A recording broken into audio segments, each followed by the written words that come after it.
So I will call the meeting to order of the Executive Committee to process the funding transfer request number 25. Would you like to?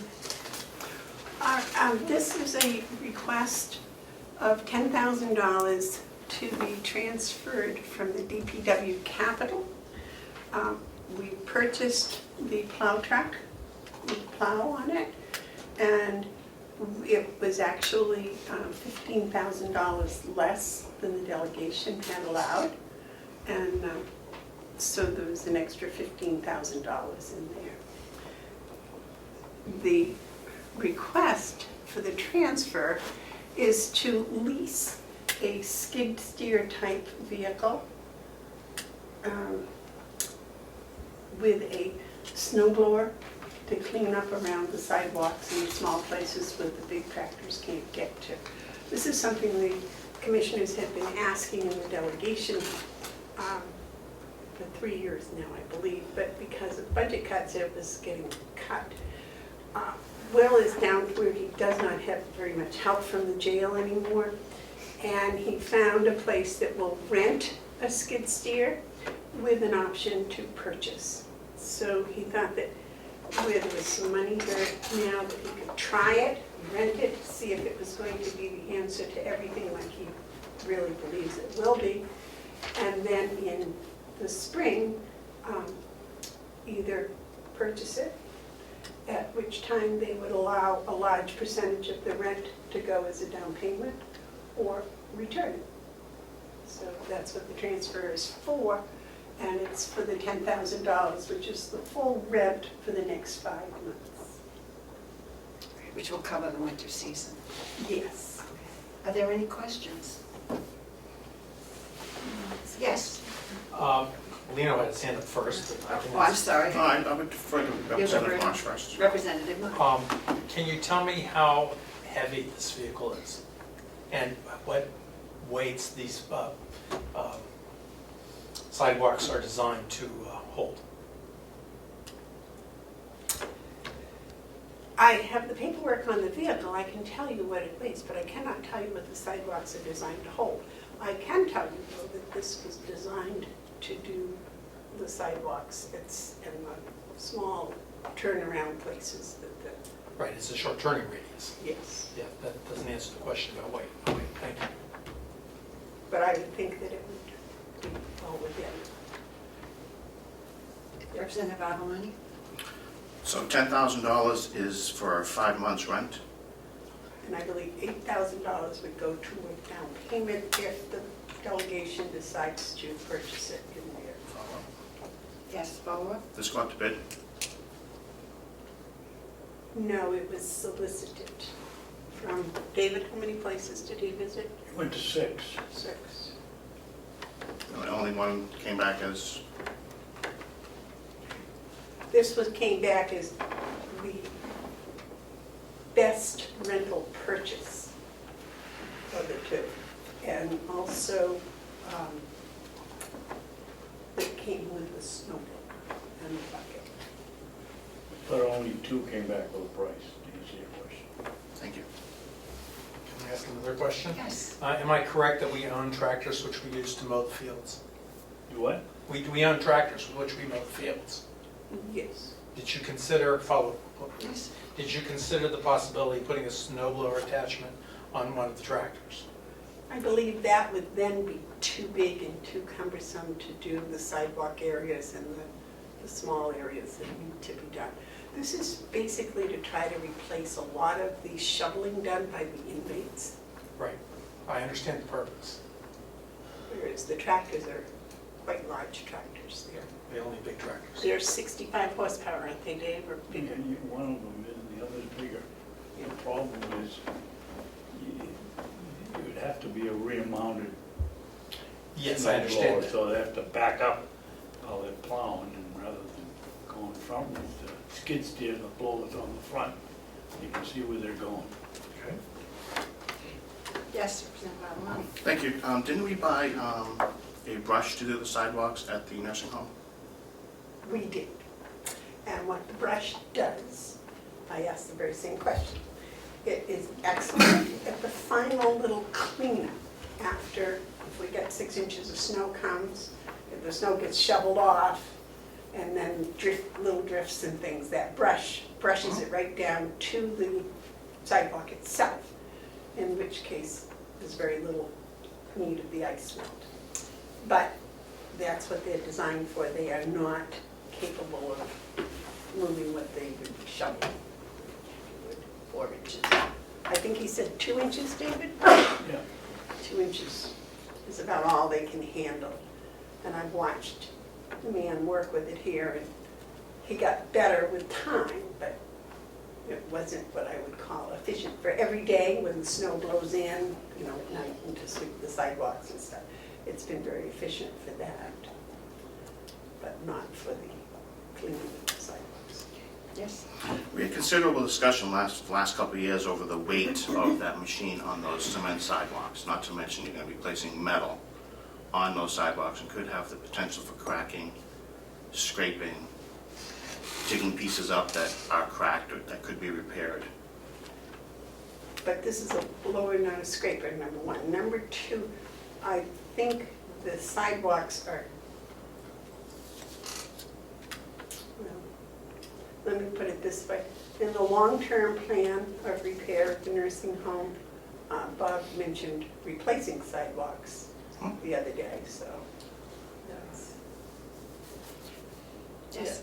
I think the snow blower is made out of metal, right, with the metal scraping edge? So there could be damage to those Is it sidewalks. metal or is it plastic on the Not edge? scraping actually, no, it's a level pad that runs on it. Yeah, That runs on it, there's Yeah, no sharp metal that's, I know our snow blower has like a rubber flat yeah. thing that goes, that actually scrapes the ground, that there's nothing metal on our snow blower that goes right to the ground. I don't know on a commercial one like this. Maybe there is on the skid, right? Never thought to ask the question, I just assumed they were on skid pads and they wouldn't do the amount of time that we're gonna have it, won't do any damage. Yes, Representative I have Murphy. two questions. First question is, did the commission properly waive the bidding process? And if you could speak to that, and then I have another question on a different subject. Yeah. One other thing. I'll have to ask you that. Did we properly waive the bidding process when we asked him to go out and solicit bids? I don't remember. Remember, I would expect we did. I think we did. do that on a regular basis. We're very conscious of that. But I'm sure that if we have it on camera, we can conjure it up. And I have another question that's Yes, unrelated. Representative Murphy. Are you aware that one can purchase a riding, basically lawn tractor sized vehicle with a snow blower on the front for approximately $2,000? We have, David will address this, but we have other uses for this skid steer, not just winter. Okay. Is that what you were going to? Perhaps you'd like to elaborate. Well, plan is to use it in the barns, we also have in the budget a round baler. Okay. If we get round bales, you're gonna be able to handle them, and the skid steer with fork would do that. We don't have anything with any forks out here. You can't put a fork on one of the existing tractors. That would seem to be less expensive than buying a new. Well, I mean, I can put a fork on my tractor, I know that. Can they lift 500 pounds, 600, 700 pounds? 65 horsepower tractor. That's, I thought were you talking about a little one, a little? you, Riding lawnmower. yeah, you told me that you have a 65 horsepower tractor. Out here? Yes. Yeah, I'm sure that it would be, if you put a fork on the front of that or a front loader, it would be capable of but it lifting. doesn't have the arms to lift. It doesn't have a front loader. It doesn't have a front loader, they're all. Okay. Well, we'd have to see how much that costs. But even so, trying to maneuver in the barn with a tractor with forks on it is not the same as maneuvering with a small skid steer, which has a much easier turning Winch. radius and will move much easier. It's also going to have a bucket on it, We, at this present time, only have one vehicle with a bucket, and that's on the backhoe. Okay. And this would be a second bucket, a backup bucket, that, although smaller. If something happened and we had to load salt or sand or whatever, that would be available Okay. as a backup. Are there any further questions? My questions have been answered, thank you. Okay, and entertain a motion to pass it? Is there someone who'd like to make a motion? I will make the motion. I move that we approve transfer request number 25. Is there a second? Okay. I will second the motion. All those in favor say aye. Aye. And those opposed, say nay. Opposed? Okay, unfortunately, we're 2 and 2 today. So the motion does not pass. So, Madam Chair, for the record, Yes. I think that this is a proposal that if it's further developed and some of our questions are answered, we certainly would be willing to entertain it going forward. But we want to know that we're really doing the correct thing here, not doing damage to our sidewalks, and finding the least expensive solution to what seems to be more than just a single problem, that being how to shovel sidewalks. as well as the moving of the hay. So I guess while we're Representative doing, Heisers. for the record, I would also note that it snowed last night and this morning, and we have a lack of manpower to deal with the snow, and this puts us in greater risk of liability. Okay, thank you. And I apologize for not bringing the ancillary material that I probably should have brought. Okay, thank you. Well, you stay in touch. We will be meeting again in the not too distant future because we'll be working on the budget. So hopefully we can look at this again if we have more answers. So thank you. Is there anything else to be brought before the executive committee? I'll entertain a motion to adjourn. So moved. Is there a second? Okay. Representative Avalani seconds it. All those in favor say aye. Aye.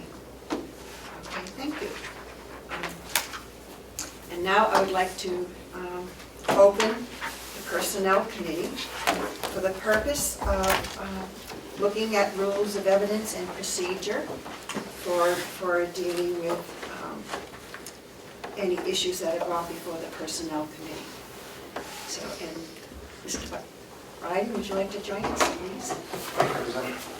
Thank you. Attorney Bryden has agreed to assist us with working with the rules and procedures, to answer any, to try to help us work through any legal questions that might arise as we look at this. What we are looking for in our procedure is to have a fair and equal way of receiving evidence from parties when there's a dispute. And in order to do that, I did contact one of the other counties that has had experience with this, who came up with a procedure that had been used by their county, and it was based on 2 additional counties. So I sent a draft out to the Personnel Committee members, and I asked Attorney Bryden to look at it. And so that is what we will be doing today, is reviewing the Personnel Committee Rules of Evidence and Procedure. Madam Chair, may I? Yes. I think that we need to be very clear right from the beginning about the purpose of this committee.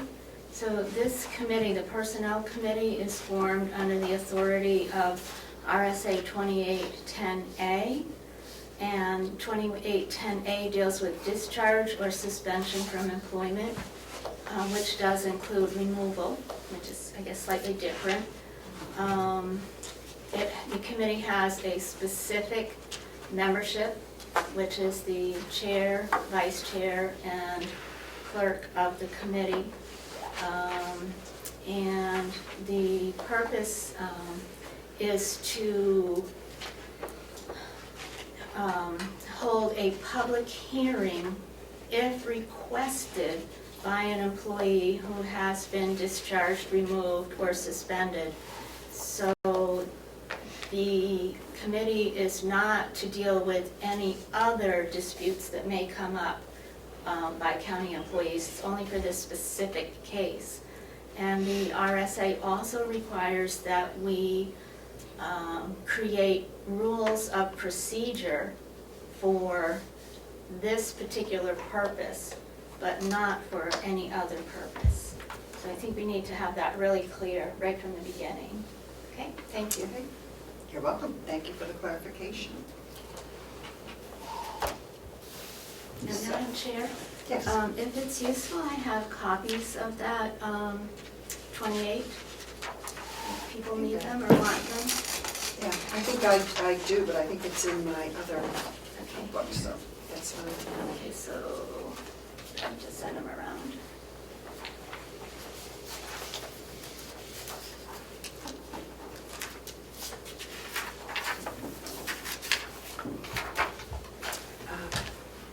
Did you have one for everybody? I'll pass them out. I already have copies. You have one? Good, good. I do too, but I just have it in different. That's nice. So my page and I'll page you. Yeah. I'm sure I did. Madam Chair, may I have more into that? Sure. Because I've done a considerable amount of studying and thought about this since the request was submitted.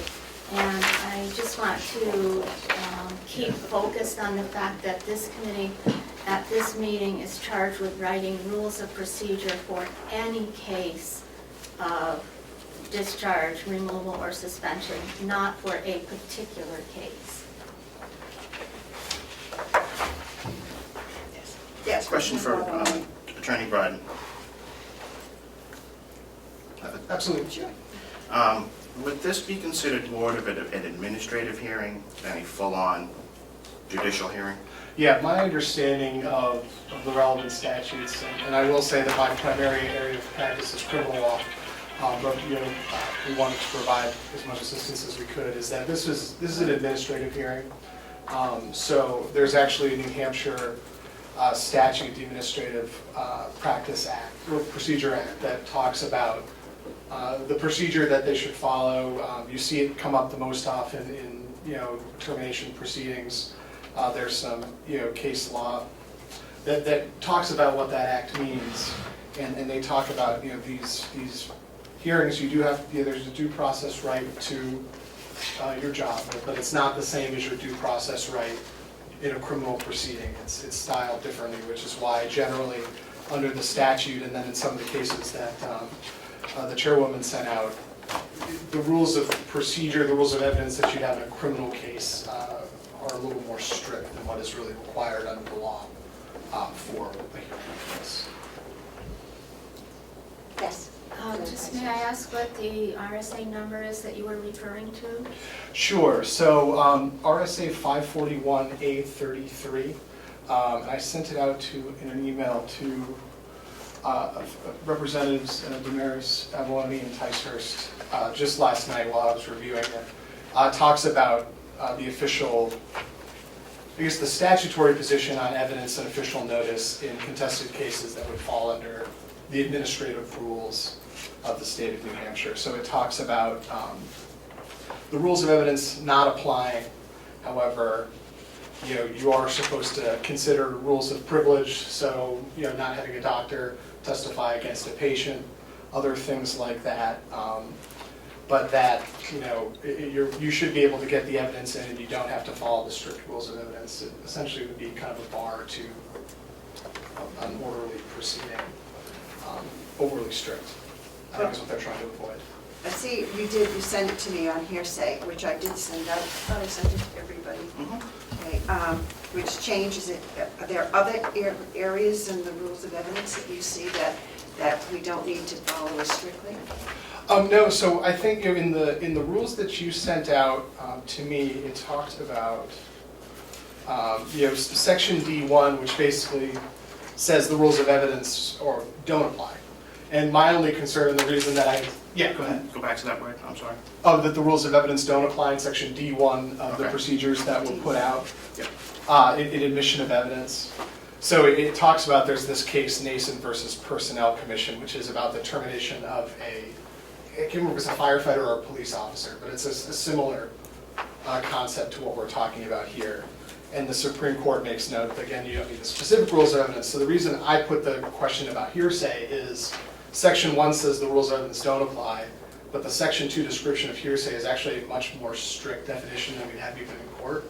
Because there are a number of statements that you would qualify as hearsay under the rules, but they're admissible all the time. So opposing party statements are always admissible hearsay and stuff like that. And technically under the definition, the way I see it, the way it was written in the draft, would actually exclude a lot of testimony, and basically would require, unless somebody is literally unavailable, meaning they cannot be brought before the personnel committee, anybody who had personal knowledge, they would have to testify themselves. So you couldn't have anybody testify about what they heard. So, if the suspension was because of, a confidential complaint from an employee, under this rule, you would absolutely have to have that person testify, which may be what the committee wants, but I just wanted to make sure the committee understood that my reading would be it would basically ban hearsay testimony. Yes? Yes, Representative. A follow-up question. Thank you, Madam Chair. Given that there could be an ongoing investigation, if there was a current employee who wished to remain anonymous or privacy, given their employee rights and privacy, would they be compelled to come and testify before us if we requested them? So under the hearsay rule as it was drafted, I do think that would be the case. There may be some conflicting statutes that we'd have to work out, like the Whistleblower Protection Act, which is part of why I tried to tweak the statement, which allows the committee more discretion. So essentially saying, yes, hearsay can come in, but you do have to show that there would be some kind of hardship on the witness.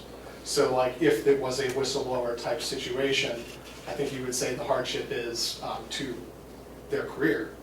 But then it also includes a piece that if they really are an integral component to the hearing and both parties won't get a fair hearing without hearing from them, it would still allow the committee to require their presence. So that's what I was trying to get around. I'm not saying that my presentation is perfect. That was just my best effort to try to give a little bit of protection, both to people whose testimony wouldn't be that important but is still necessary, like they may have a very small piece and bringing them in to testify for 2 minutes may be a lot when it can come in through another person, or a place where somebody could face concerns for their job, their career, and stuff going forward. Right. It would also, one of the things that I had thought to try to deal with that is I had put in a clause that should the testimony be sought by either side from witnesses who are not parties to the proceedings, do not wish to testify in public, that testimony may be heard in non-public session. So are we allowed to go into non-public session? So I think that's a difficult question. You'd have to have a reason for going into non-public session that would override the public request of the employee in asking for the review of the suspension. I think what they're trying to make sure is that the committee can't act in secret to punish somebody without speaking what the concerns are to the public. I think that kind of addresses the same type of concerns that Representative Avalone was just talking about, which is maybe they could testify here but it not be released publicly. I think it's difficult to say. I think I would have to review the statutes a little more to be sure whether or not we could do that. I wasn't able to get a really clear enough answer to give a recommendation to the committee about whether or not I think that you can take certain witnesses in non-public and certain witnesses in public. I think the argument would essentially be the same way that the commissioners go into non-public to talk about personnel issues. I think you could make an argument that you could do something similar. We're talking about something that doesn't need to be part of the public record on the suspension because there is somebody's private employment interest at stake. But the issue is that it's not clearly about their private employment issue, it's actually about a third person's issue. And so I think that's the difficulty that I have, and so I can't say with any confidence at this moment right now that we would be able to kind of safely move between public and non-public for certain witnesses. And I would say we probably certainly can't do it solely based off the witness's request. I think we would have to have a determination made by the committee that the nature of their testimony was such that there was a strong reason to go into non-public. Representative Avalon? Thank you, Madam Chair. Thank you, Attorney Bryden, again. 91A3 discusses non-public sessions. The Part 2, Section A, defines the rights of an employee that's affected, that they would have a right to a meeting and request that meeting to be open. In past practice, I have found that employees start out in non-public, given the option to have a public meeting into which we would come out of non-public and go into a public meeting if the employee so chooses. Given that the employee still has a right to privacy, even though that the issue has already been handled, is ongoing, and or has already ended. Would you think that would be a proper moving forward, is to start in non-public and to go into public, if so requested by the aggrieved employee? So just to make sure I'm on the same page, so this would be talking to the aggrieved employee and say, you know, let's start in non-public so you can understand basically what the procedure is and then make a decision to go public at that point? Or am I? I can clarify. Yeah. They have the option to have a non-public meeting, Right. which is every employee's right Yeah. under the state of New Hampshire, and or to have that they request that meeting to be open, in which it would become a public hearing. Okay. I would hesitate for us to have this meeting in public, which could harm the employee reputation, career, or anything else moving forward if it was to start in public and then them to be identified either by minutes, videotaping, and or members that are present. I certainly understand that concern, and I think the issue is kind of the conflict between 91A and 2810A, where 2810A it makes it clear the employee does have that right to request the public, and then once they request it, I think we are stuck with their request, even if it might actually be in their best interest to start non-public, so that, especially in cases, I think, in cases of discharge under 2810A, they're getting reasons right off the bat for their discharge. And it's unclear under the suspension standards if that same thing would be true. So there may be a benefit to the employee in starting in non-public, hearing what the clear reasons are, hearing from the people that have enacted discipline against them, and then deciding whether to go non-public. I agree that is, I think it's probably a more comfortable procedure, but ultimately I think we are stuck with 2810A, which requires us to go to public as soon as that employee requests that. Yes. It's according to 10A, 2B, it says the employee may request in writing a public hearing. It doesn't say non-public. So unless it's Yeah, so it's. considered that it's elsewhere, that, I'm looking at this one. Yeah, I'm sorry, Representative, I It's didn't okay. interrupt. So I think it's what, it's Avalani, right? Avalani. Avalani. Avalani, my mistake, Representative. So Representative Avalani is talking about 91A3, which talks about the times an employee can go into non-public, and it doesn't mesh that well with the statute that we're talking about. So I think the employee would have a right to request both, but I think what we're doing today, creating the procedure for 2810, I think we're stuck with the procedure starting in public. Although employees should know that they do actually have a right to request a non-public hearing about their employment issues. It in some circumstances could be more beneficial to the employee to start in public. Representative Clayson. Thank you, Madam Chair. So I think this discussion is really important, but I also think that the timing is off a little bit because we are charged with creating the rules of procedure for the public hearing, and it makes more sense to start at the very beginning of what the procedures will be and work it through chronologically, rather than to start in the middle or near to the end of the process. Yes, Representative Allen. I feel that we're, again, this is not a public hearing. This is a personnel matter. Personnel matters are handled in non-public, whether it's an administrative hearing, a employer-employee relationship hearing, or anything else that comes to that forefront. Given the fact that, again, when the request came in for a hearing with the Personnel Committee, should be in non-public, as it will be considered an administrative hearing. If and when the employee requests a public hearing and/or further action by the Personnel Committee, would the rules and procedures come into play?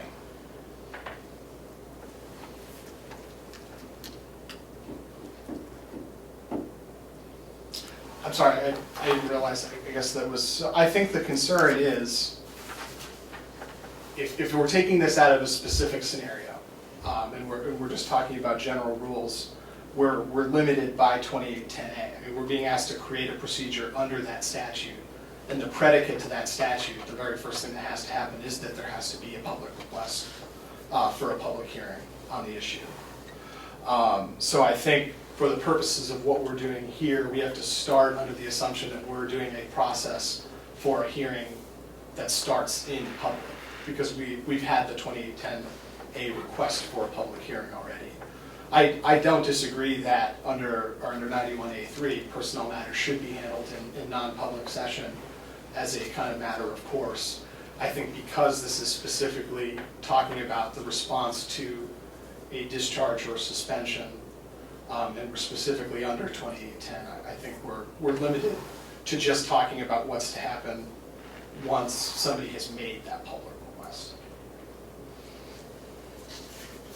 Yes, Thank you, Representative Madam Tyson. Chair. So I do believe that our process will work better and we'll end up with a better product if we start at the beginning. And so I would like to propose that our first rule for procedure be, pursuant to its authority under RSA 2810A, the Carroll County Personnel Committee has established the following rules of procedure and the admission of evidence on, and then we insert the date. And the standard for that is that we're charged with establishing reasonable rules for procedure and admission of evidence under RSA 2810-3.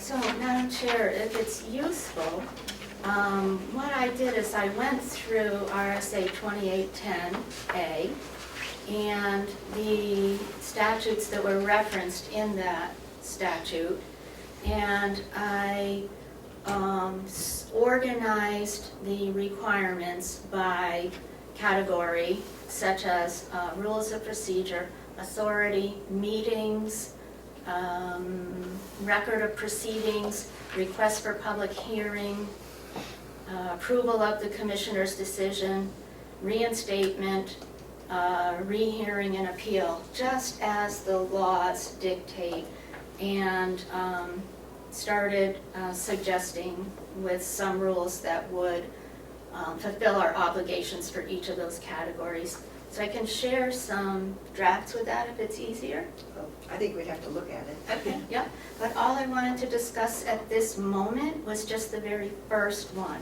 So I'm just proposing the very first rule of procedure, which really just states what our authority is.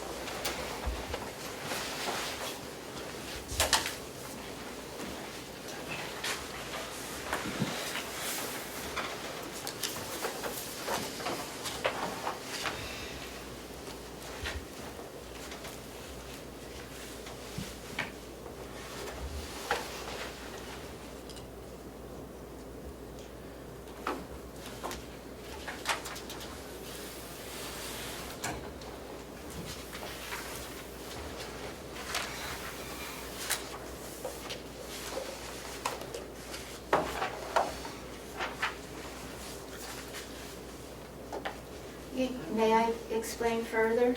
And again, Yes. I'm just looking at the very first suggested rule for procedure. And just a moment, it is very, very similar to what I have on draft 2 of 11.8.19. Other than that, it does not limit the rules of procedure to the suspension of county employees, because the RSA does cover discharge, removal, and suspension. So it's a little more precise.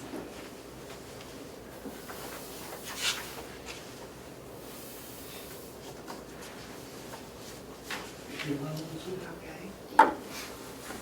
No. Pass that one down.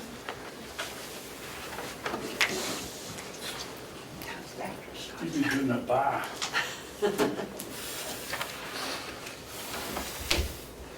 Okay.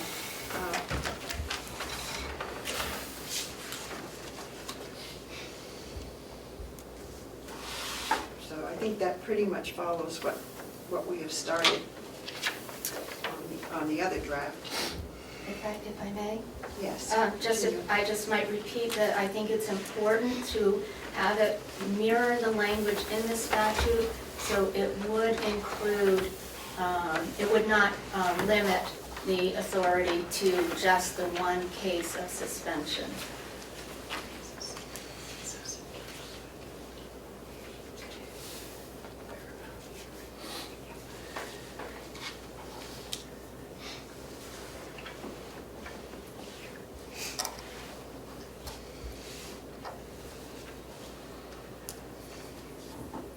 Yes, Representative Avalon. A question of the Vice Chair. Yes. Seeing as this is more of a blanket reference to the procedures, are we expecting other hearings by the end of the year or next year? Thank you for the question. My understanding that is that, it's not my understanding, just a moment. It states, RSA 2810A3, the Personnel Committee may establish reasonable rules for procedure and the admission of evidence, and shall keep a record of all proceedings under this section.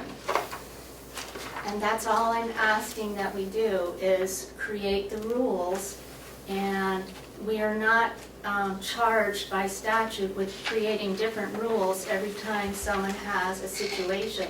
We're just charged with creating rules for our committee and for the public hearings that are requested. And all I'm asking right now, if we could agree on one very first introductory rule. I thought that was what we were doing. Well, no, You want may I, to Madam do, Chair? instead of accepting the whole thing, you want to accept the parts. Is that what May I? understand? Yeah, Sure. so what I'm suggesting is that we should follow the process that will be followed in any of these cases as we make our rules, rather than starting in the middle of the process when we're having a hearing? I think it makes sense to set it up in the order that will happen, and some questions will be answered along the way. Okay. Are there any questions about that? My only concern is that, while I would like to set up, which I was hoping this framework, we could use this framework, because we do have deadlines, and a person has a right to a prompt hearing. And in order to meet that, perhaps we could have, done the major thing a while ago, the major process. But I think going through this, I don't think this is being specific to this process. I think it's a set of rules that can be used in a lot of different procedures with some adjustments and tweaking, which I hope we can do now to make it more general. But I don't know, if we can move through this afternoon, then I can. But I think this person who is under suspension has a right to as speedy a process as we can do. So is there something in here that you feel would not apply to other procedures? I'm not sure what in here refers to. I'm referring to the draft that I circulated. I am not at all in support of the draft.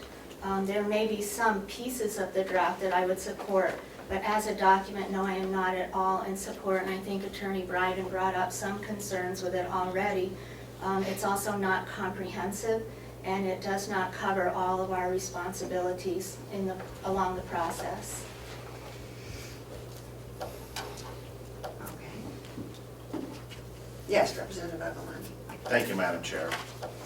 While I don't disagree with most of this, this is just a restatement of whatever of 28A3, just in a different segmented fashion, and spelled out a little clearer for some people.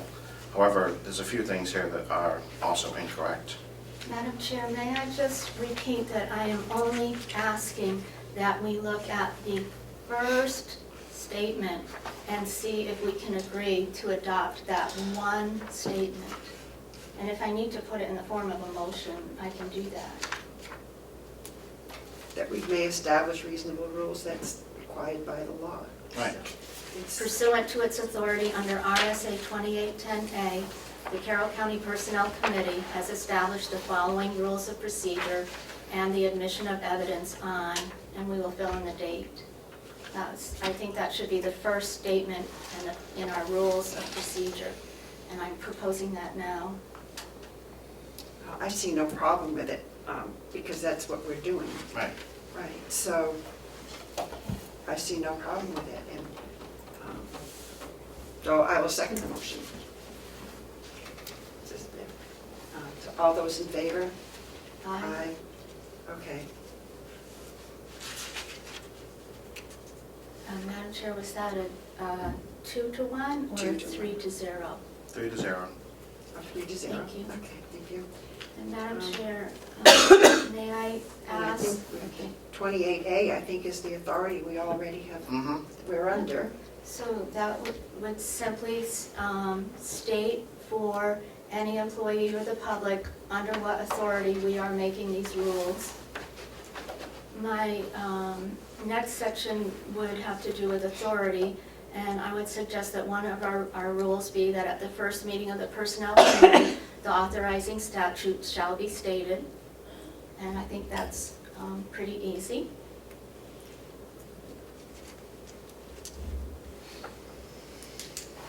And I think the next rule of procedure would be that at the first meeting of the Personnel Committee, or if there's been a change in membership, the names and offices of the committee members shall be stated. And this is just to confirm that we are following what the statute says. Because I think this committee should follow the statute strictly and also document what we are doing and that we are following the statute. And therefore, if it should ever come to an appeal to the Superior Court, we have documented every step of the way what we need to. So I realize that these look like pretty insignificant rules, but they're foundational. I have no to have any issues with that. I do, because 541 gives the employee provisions for a rehearing and an appeal, and then it also changes the Personnel Committee shall be deemed a commission within the meaning of 541:1. So I think it should be, if the representative wishes to state that she will follow all relative applicable RSAs, they should be listed as such. So, may I, Madam Chair? The two rules that I just suggested, the first one just states what the authorizing statute is, and only 2810A is the authorizing statute. And I certainly will be proposing that we adopt the language of 540, whatever it is. I don't have it in front of me at the moment. It is further down in the document. It's on the bottom of The that. only reason for these two rules is just to, again, let the employee, let the public know who this committee is, where they get their authority, and that we have indeed followed that requirement in the statute.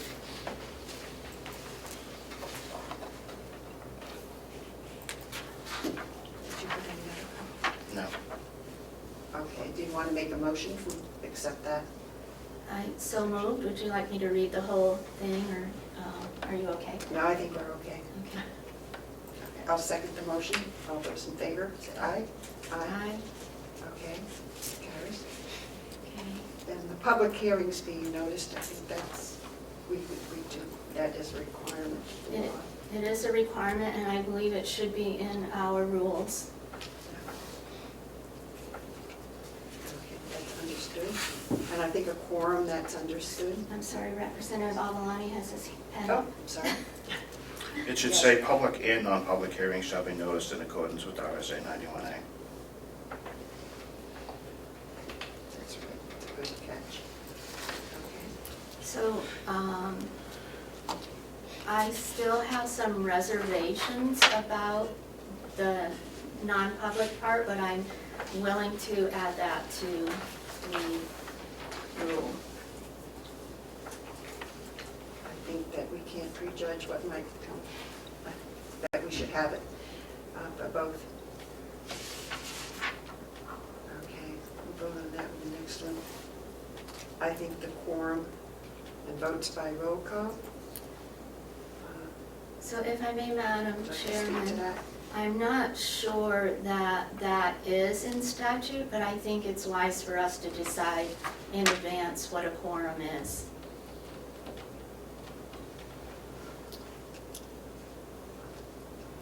Well, I said, what do you think?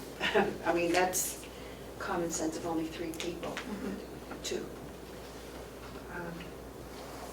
Okay, and all votes by roll call.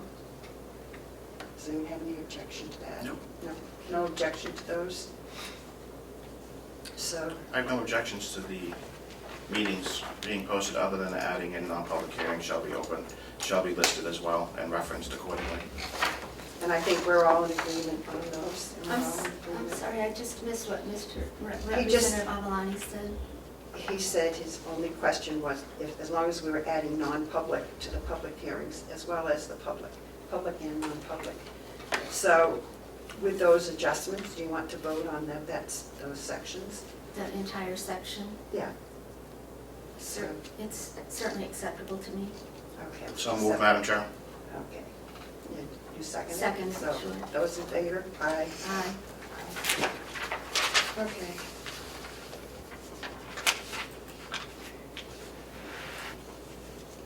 The majority voting members shall be required for passage of a motion. That's, to me, a lot of these are understood. Questions and statements made through the chair.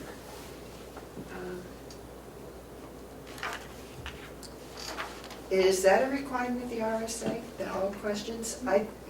No, I would have a problem with that. I think with 3 members, that it's not unwieldy to allow the members of the committee to ask their questions.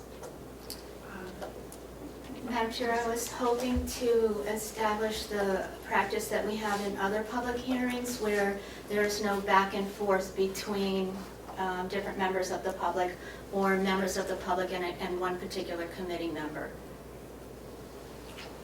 I don't think we're the members of the public. We have called people presenting evidence. It's not like a public hearing. Just as I'm not asking Attorney Bryden a question directly, I'm asking you for permission to ask that. So I'm not going to be able to engage in a conversation with him just on my own. So essentially, I mean, the committee members aren't acting in their normal seat as committee members as they would in a legislative hearing. I mean, they're acting as finder of fact.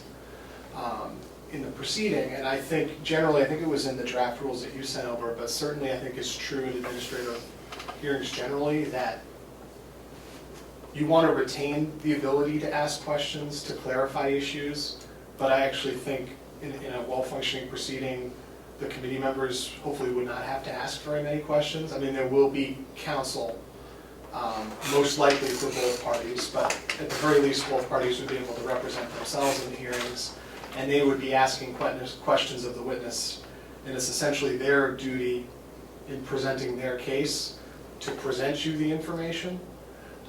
So, I think that, I don't think it necessarily would make it function smoother to not allow the committee members to ask questions except through the chairwoman, but I think we should keep in mind that the role of the committee members is actually more fact finders than questioners anyway.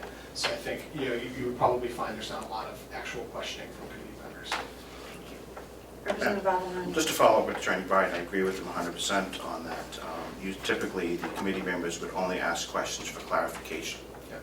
not because we are not charged with, we're not judge and jury. We don't ask the questions, we don't pass judgment. We will have a finding, and then that will be it. Thank you, Madam Chair. Thank you. So, I think I would approve the other two, the majority voting members, and passage of a motion, and that the public hearing shall be open to the public. This, I think, would be obvious, but yes, Representative Avalon. Madam Chair, that's just redundant to the first paragraph in the under meetings. Madam Chair? Yes. Given what I've heard today about the conflict between the two statutes, or the at least ambiguity, I'm perfectly willing to withdraw that suggestion. Other questions and statements? No, the public hearing shall be open to the public. Okay. So in that section, then, majority of the voting members be required the passage of a motion, which is in common sense, I think. It's standard, The standard procedure, yes. it's standard procedure, Madam Chair. It is. Okay, a record of all proceedings will be kept. I think that's, again, a standard procedure. And minutes of the meeting shall be available in accordance with RSA 91A, which I think is, again, is procedure.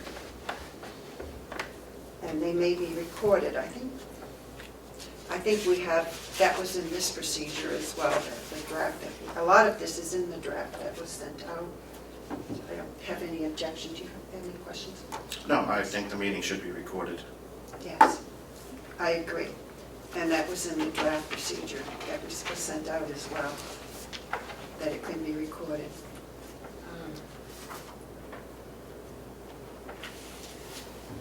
Okay, now, yes, Representative Avalon. Just to make sure that if we're conducting this in non-public, that the minutes and recording be held in a secure location at the county complex somewhere, and that is to be later defined. Yes, Alarm bells are going off. I've never heard of a non-public session being recorded, and I certainly had meant the rule to be public meetings may be recorded. Madam Chairwoman, if I may? yes, Because we need to preserve a record of appeal, it has to be recorded no matter what. So, in the event that they choose a public, obviously it's probably going to be recorded in the same manner that today is being recorded, although maybe with additional recordings. But even if an employee were to choose to challenge an issue of termination or discharge in non-public, it would have to be recorded so that they still have appellate rights. right. But it would not be it would be recorded, but not for public consumption. It would be made that we would have to maintain the record Correct. for them to use on appeal. Yes. Right, but it would not be a public recording. Correct. Right. So I think that's the distinction. I think it is described in the process, the draft that was sent out to, that it may be recorded and how.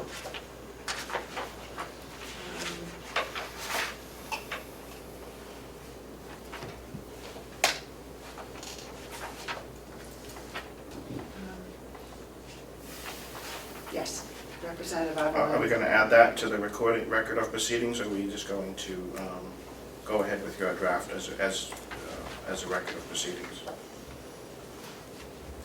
I'm looking to see if there's anything different in here that might need to be added or changed in the other.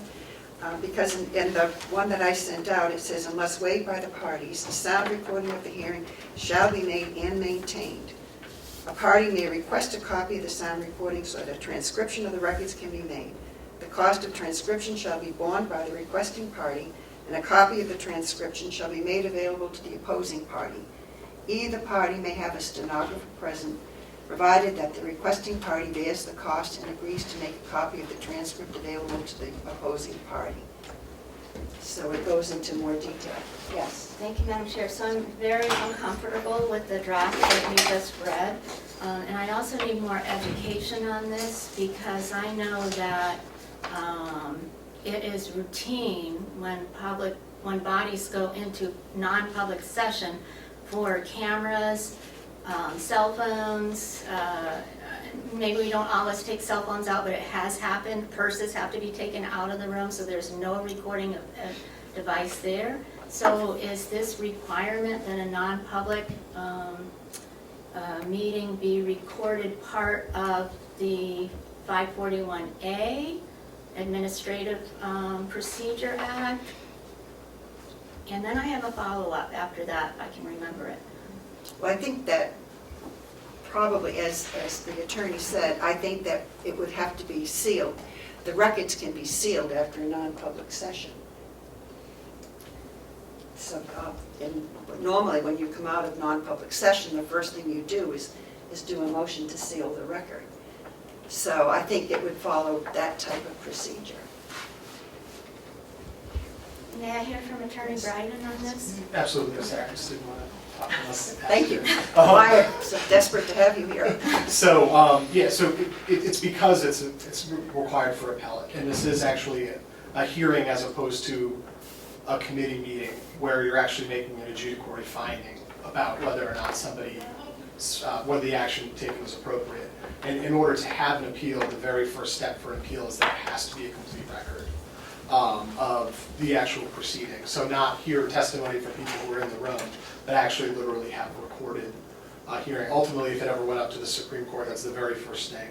The Supreme Court will not hear an appeal of any issue if it's not given a transcription and recording of it. So in order to maintain everybody's rights after that hearing, no matter whether an employee discipline issue is public or non-public, it has to be fully recorded or transcribed by a court reporter live. Either one would work, but the sound recording is much more efficient. And my Yes. follow-up is, who pays for this? Who does this? Because government oversight is certainly not a official, we don't contract with them, we do not employ them, they are not part of the government. So it doesn't say clearly in the statute, but this is something that is delegated authority to the delegation. So I assume to the extent that you have the ability to draw funds for your meetings, it would have to come out of that. I would think it would just be a recording machine, a sound Any recording kind machine. of, you would want to have an audio recorder that's capable of creating a clear record for all parties. So whether that's one audio recorder that can capture the room well or multiple recorders from multiple people, you would want to make sure that you have it captured correctly. Representative I Avalon. think, Madam Chair, I think that the parties in question should be notified of their right to have it recorded, even though it would get more than likely be inaudible. Which is well within their rights. So I think that as we, I'm going to go back to some of the things from when we get done to see where it was. Okay, Representative. Thank you, Madam Chair. So on the draft number 2, C4 record, it says unless waived by the parties, a sound recording of the hearing shall be made. So probably we would not have they really don't have the right to waive it. Is that correct? May I ask Attorney Biden? If both parties say no. I don't know why they, but I think it would probably be safer to just say a sound recording will be made. I can't imagine that either party would waive because they want to maintain the record. Yes, Representative Avalon. I can put that to bed. I would not like it waived, Madam Chair, so we will have sound recording. To protect ourselves as well. Exactly, Yes. Madam Chair. Yes, yes. So, that's, okay, so we will move on. May I ask that we Yes. just pause for just a second because I'm still reading it? Sorry. Okay.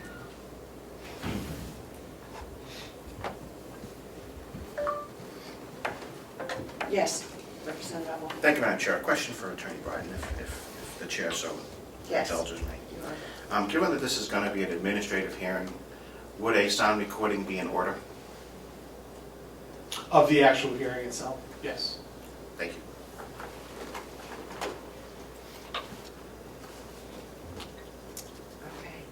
Okay.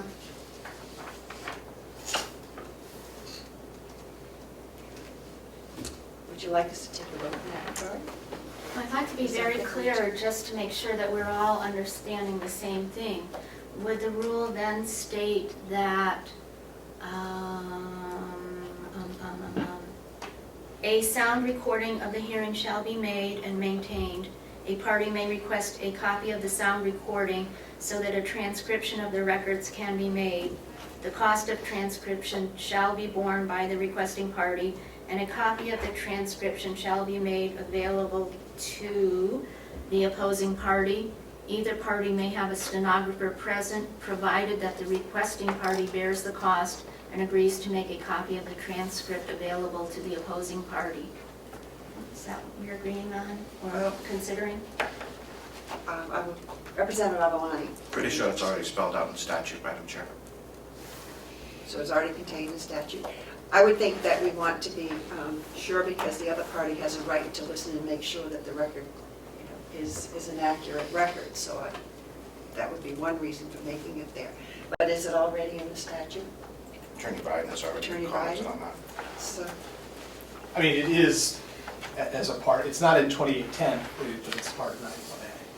so it is part of 91A. So But I think that in the scope of what we're trying to do here, I think that is one of the procedures and processes that we should make sure we have in our record, that we need to have that sound recording. So I would recommend the language as amended would be good to have in our procedures. And I think it's clear that we have it in our procedures, so it doesn't have to be looked up at every point. And if we want to make sure, we might notate that what statute we're following by putting that in. We could always add that. So we could add that. So, are you all right with that? That's acceptable to me. Okay. The minutes of all meetings shall be available in accordance with 91A. I think that's already required. So, recording. Okay, the request for public hearing. Do you have comments to make on that?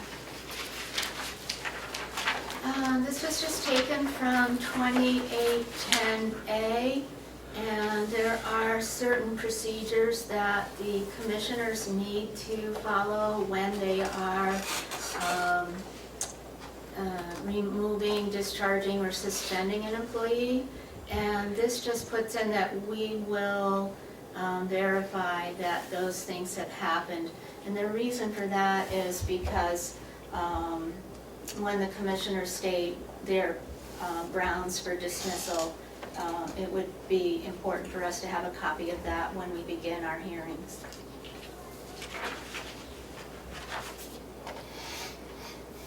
By my understanding, this is covered by your definition, section 3.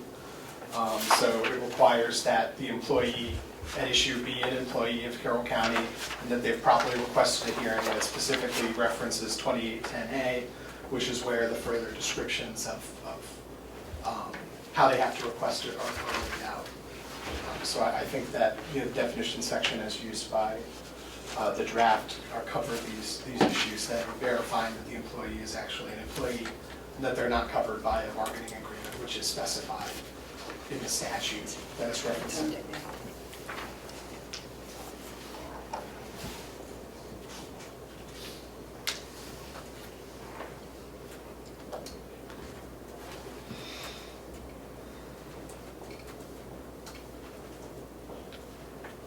Okay, so you feel that we have already covered it in the draft? Okay, so shall be verified, the request was made within 30 days of receipt. So, Madam Chair, I would just suggest that we then take the definitions and put them into our rules of procedure, because I do not accept this draft as the basis for our rules.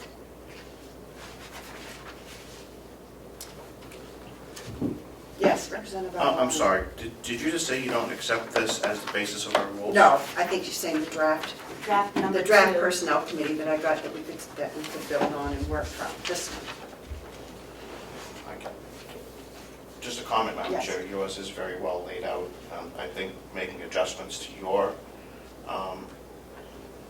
draft is much easier than going through page by page and piece by piece and trying to piece together the same thing that you already have laid out for us, Madam Chair.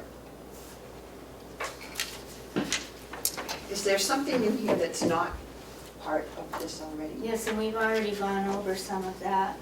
So however we put them together is okay, but we need to combine them in some way that makes some sense.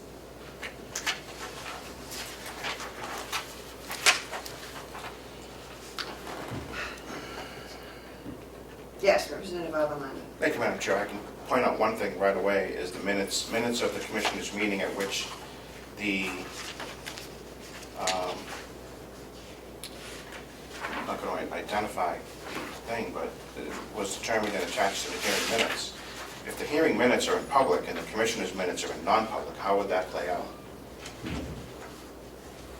Yes. Madam Chair, when I drafted my suggested rules for procedure, I was not assuming that we would have non-public sessions, so this draft does not reflect non-public sessions.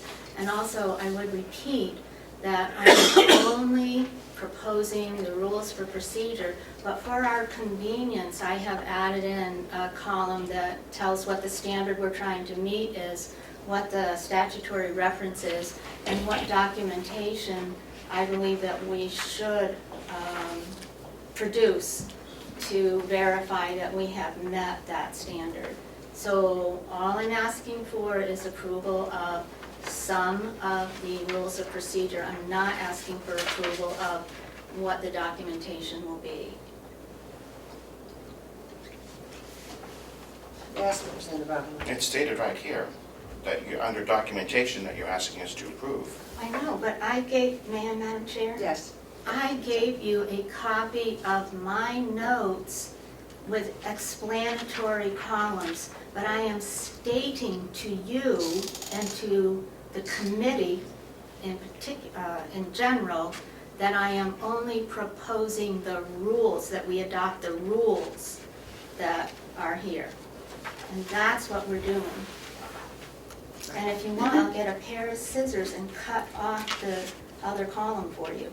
No, I think I just think it's confusing to know, because if we're trying to go back, instead of working from here and saying, I think this should be this way instead of that way, or I don't like what is in here, we're looking at two totally different documents instead of how they meet and how they don't. And I think that's what, I know for me, I am finding confusing. So Madam Chair, I'd like to apologize for that. I will say, though, that I do not accept this draft document. I feel it's incomplete. I feel that it does not follow a logical order, and I would have loved to have discussed this prior to this, rather than bringing all this information to the meeting without sharing it ahead of time. However, because we have 3 members of our committee and questions have been raised about what we can discuss outside of the public meeting, that is why we're doing it now. Well, I think we're supposed to hold this meeting in public, and we're not supposed to be doing the final work in private. It is a public process.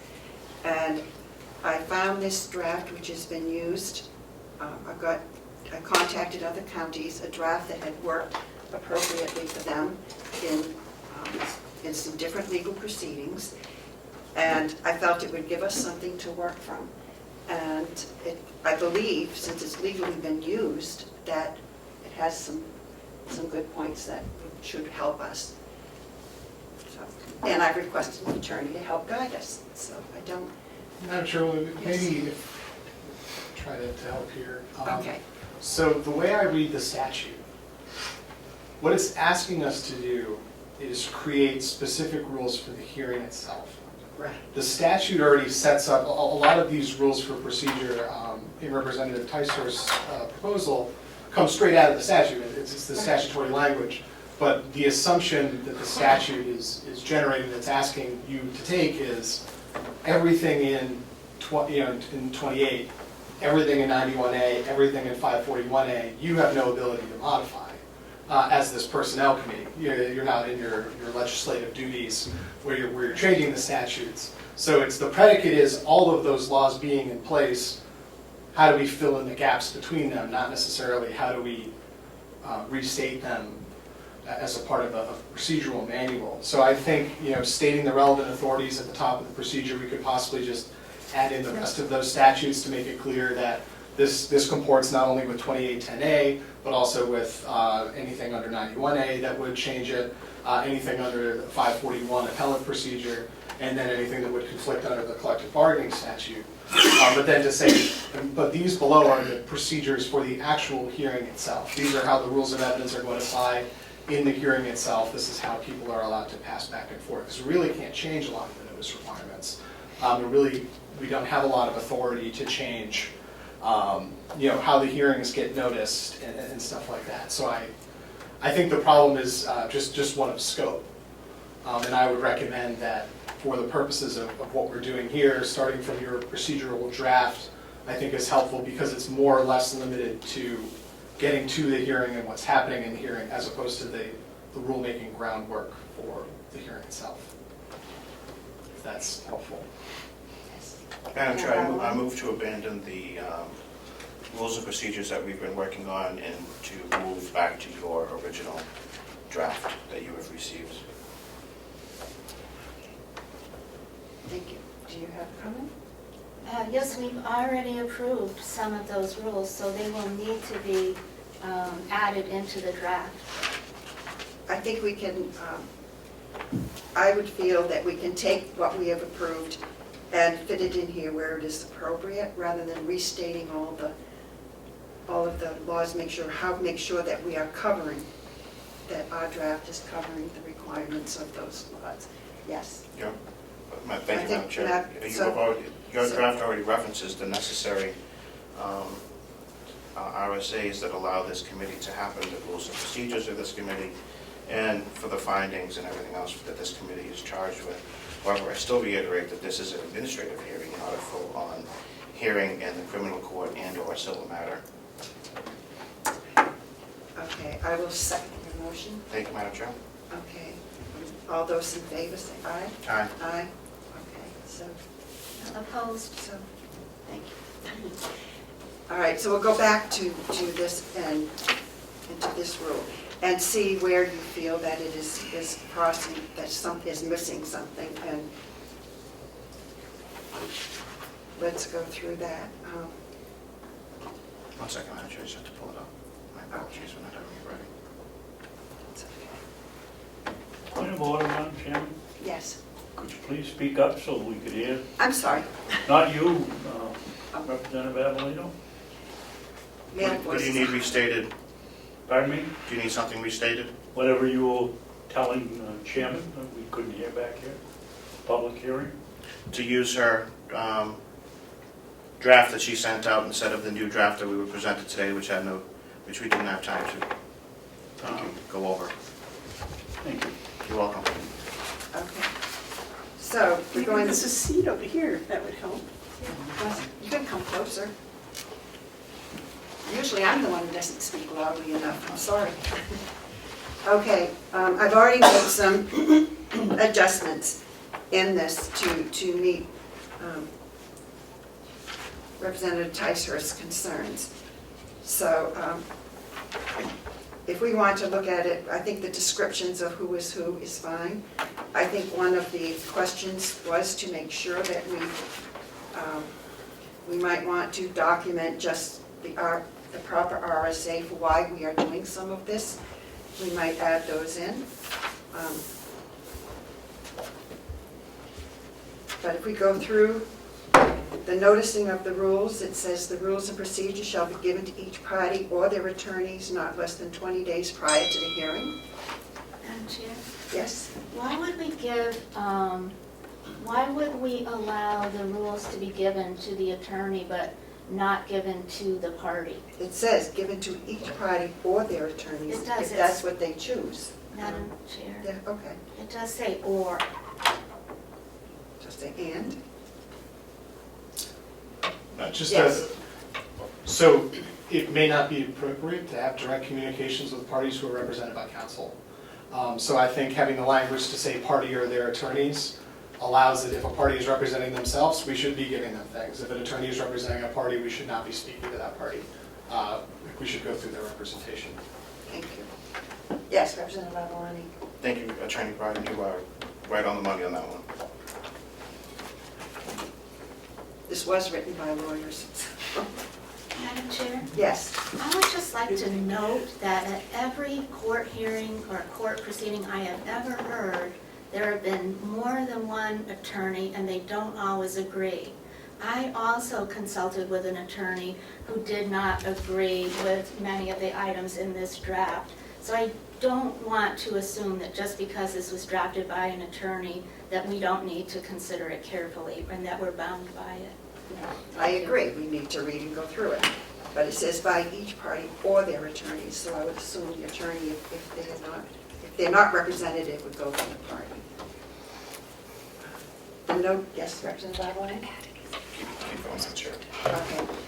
The notice of hearing, that the attorney shall be given notice of the date, time, and place of the scheduled hearing not less than 20 days prior to such hearing.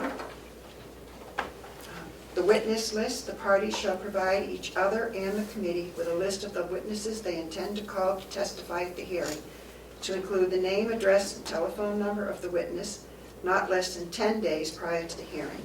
Any witness not listed will not be allowed to testify except at the discretion of the committee for good cause, shown why this rule could not be followed. Madam Chair, Yes. I'm just Representative wondering Avalani. where did the 20 days come from? Is that what they used in their I think past? it's what they used in there. I think to give adequate notice, you could probably explain in proceedings how this, I didn't see any reference to a specific time frame in the statute, but, in a complicated hearing, you would want to at least give them that much time. It may make sense to allow an expedited request. You could say, unless good cause is shown, or something like that, if you had a concern that the 20 days is too long for somebody to be hanging out there. But, these hearings, they are complicated, and it does make sense to make sure that you don't want to give somebody too little notice. Say that we're going to do it in 5 days, and then the party just doesn't have time to put the documents together that they need to put together. Some of these can be very simple, and some of them can be extremely complicated, depending on what the reason for determination or suspension is. okay? So if we add unless good cause is shown. Yes, Representative? And an editorial change says not less than 10 the digits and parentheses 10 the digit days. One of those should be written out, the word.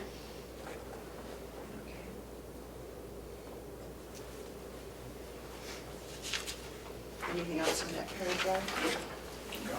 Okay, citation of authority. The parties shall provide the committee with a citation of any statute, case, or other authority with which the party intends to rely upon, and the presentation or argument of their authority which the party intends to rely upon in the presentation or argument of their position. not less than 5 days prior to the hearing. Yes? Question for Vice Attorney Bryden. So my understanding is that the Personnel Committee's charge is to approve or not the decision made by the commissioners. So why would we be bringing other statutes into this? So the question that I could foresee would be, so if there was a termination based on something like a whistleblower protection. So if the employee who is suspended or terminated is going to come into the hearing and say, I shouldn't have been suspended or terminated because of this section of the Whistleblower Protection Act, which protects the exact conduct that I'm accused of in this termination proceeding, this makes sure that the parties and their attorneys know prior to the hearing that they should inform the committee under what grounds they intend to proceed. I think that's to try to help in cases where the committee members might not be familiar with all of the possible statutes that could come into play, and it gives you the opportunity to review them prior to the hearing. Yes, Representative Avalon? There's actual several statutes that would come into play relating to aggrieved employees. They would also be referencing the possible employee handbook, past practice, state laws, and in this case, possible federal violations as well. Yes, Representative Tyser? So if these other statutes are very important, and I accept your position that they are, why would we not allow them to come up at a later time? If you look, so it could make sense to allow, so this is supposed to be for foreseeable issues. So it's what the parties intend to argue. So if you intend to come in and argue that a statute protects what you did, then you should know that before the hearing. I think this would not cover if in the middle of a hearing, one of the parties said something that changed the argument, because you wouldn't have had an intent to argue that in the first place. But if the concern is the limitation on that, of course you can always add in a similar section to allow parties to bring forward issues during the hearing if concerns arise or something like that. But generally what this is asking for is your theory before you go in there, under what statute are you citing that? Yes, Representative Avalon? Thank you, Madam Chair. Attorney Bryden brings up a good point. Instead of just having them be able to argue one point previous to the hearing within 5 days, I think during general discovery during the hearing, that the intended parties could change their statute, case, or other authority which they intend to argue because of the new information that maybe possibly the employee was made aware of or that the commissioners were made aware of. So we could word something about bringing forward new information, but If I could recommend, I think you could Yes. say, if a party realizes that they need to rely on other authority than what they've previously disclosed, they should bring that to the committee as soon as possible. So basically, as soon as they know, they have a duty to tell you. So if that happens during the committee meeting, that's fine. If it happens 2 days before, their duty is to tell you as soon as they know. I move that adjustment, Madam Chair. is there a second? I'll second it. Okay. All those in favor? Aye. Okay, thank you. Continuances. Continuances may be granted for good cause at the discretion of the committee. A party seeking a continuance must do so by written request to the committee not less than 3 days prior to the date of the hearing. However, in the event pursuant to the Rule B3, a party seeks to call any witnesses not listed on their witness list at said hearing, and the committee finds good cause to allow the testimony of said witness, the adverse party shall be allowed to make an oral request for continuance of the proceeding at that time. Any continuance will be to a date certain. That almost answers the issue of things coming up later, during the party, but it's to allow for continuance. Are there any questions on that one? Sounds good to me. Sounds good, okay, then we'll continue. Well, I guess we should make a motion and second it and pass it. We're working off Oh, your we're sheet, working we're off the working off your sheet, sheet, okay. just making additions and Hearing subtractions. procedures, burden of proof. The commissioners shall have the initial burden of going forward with evidence on the charges, but the employee shall bear the ultimate burden of persuasion. See Damaris, no relation, versus Personnel Commission, 117 New Hampshire, A 582, 588, 1977. So, I see no issue with that, Madam Chair. okay. 2, yes, Representative Can we Tyson. have Attorney Bryden just say that in lay language? Sure. So under this, the commissioners have to show that there was a basis for what they did. So their opening burden would be, I moved to fire because they were drunk on the job. And the commissioner would have to at least bring forward information to show that they believe the person was drunk on the job. And then after that, the burden would be on the employee. So the burden of persuasion means to show the committee by more than half, 51%, that the action taken by the commissioners against them was inappropriate. So that could happen either by actually proving that they weren't violating the rule, or that the discipline that was assigned was not the appropriate discipline considering the regulations. Number 2, exhibits. The party shall provide the committee with an original and 3 copies of any exhibit or documentary evidence presented. Number 3, testimony. Oh, yes, Representative Ticehurst. So, Madam Chair, it seems to me that if we're going to require copies, we would want the original for the clerk for the record. We would want 3 for us, but wouldn't it be fair to also give that to the commissioners or the attorney representing the commissioners? I agree, actually. I think there should be, everything should be turned over prior to the hearing, but it's always good practice to have copies for opposing counsel.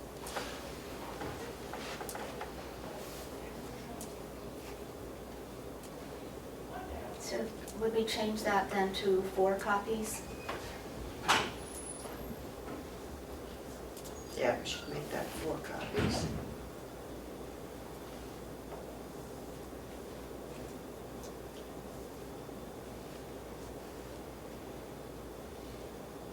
But including copies for the opposing counsel. Testimony. Testimony shall be under oath and subject to cross-examination. Committee members are generally to refrain from asking questions. However, the committee reserves the right to have any member ask questions of any witness when necessary for clarification and full understanding of an issue or statement. So that covers one of the issues that you had earlier about questioning. Should testimony be sought by either side from witnesses who are not parties to the proceeding and do not wish to testify in public? Oh, that was one that I suggested that may be heard in non-public session. And that was something you said that you did not feel was a good idea? I guess I just don't have confidence to say that we can definitely do that, to come out of, because the employee themselves who is at issue has a right to have a public hearing. I'm not sure that we can say that other witnesses have an absolute right to testify in non-public if they choose to, because they're not actually testifying about a personnel matter regarding them specifically necessarily. They're testifying in this other employee, and he or she has chosen the public forum. I'm happy to try to look into that issue more and try to see if I can provide more guidance to committee. I just think the blanket rule might be too My much. concern would be if something came up in it that required the testimony of someone who did not wish to be in public session. Could we take that testimony in private? That would be my concern. Yes, Representative Avalani. Thank you, Madam Chair. If the witness was part of an internal investigation, the witness would have the absolute right to privacy.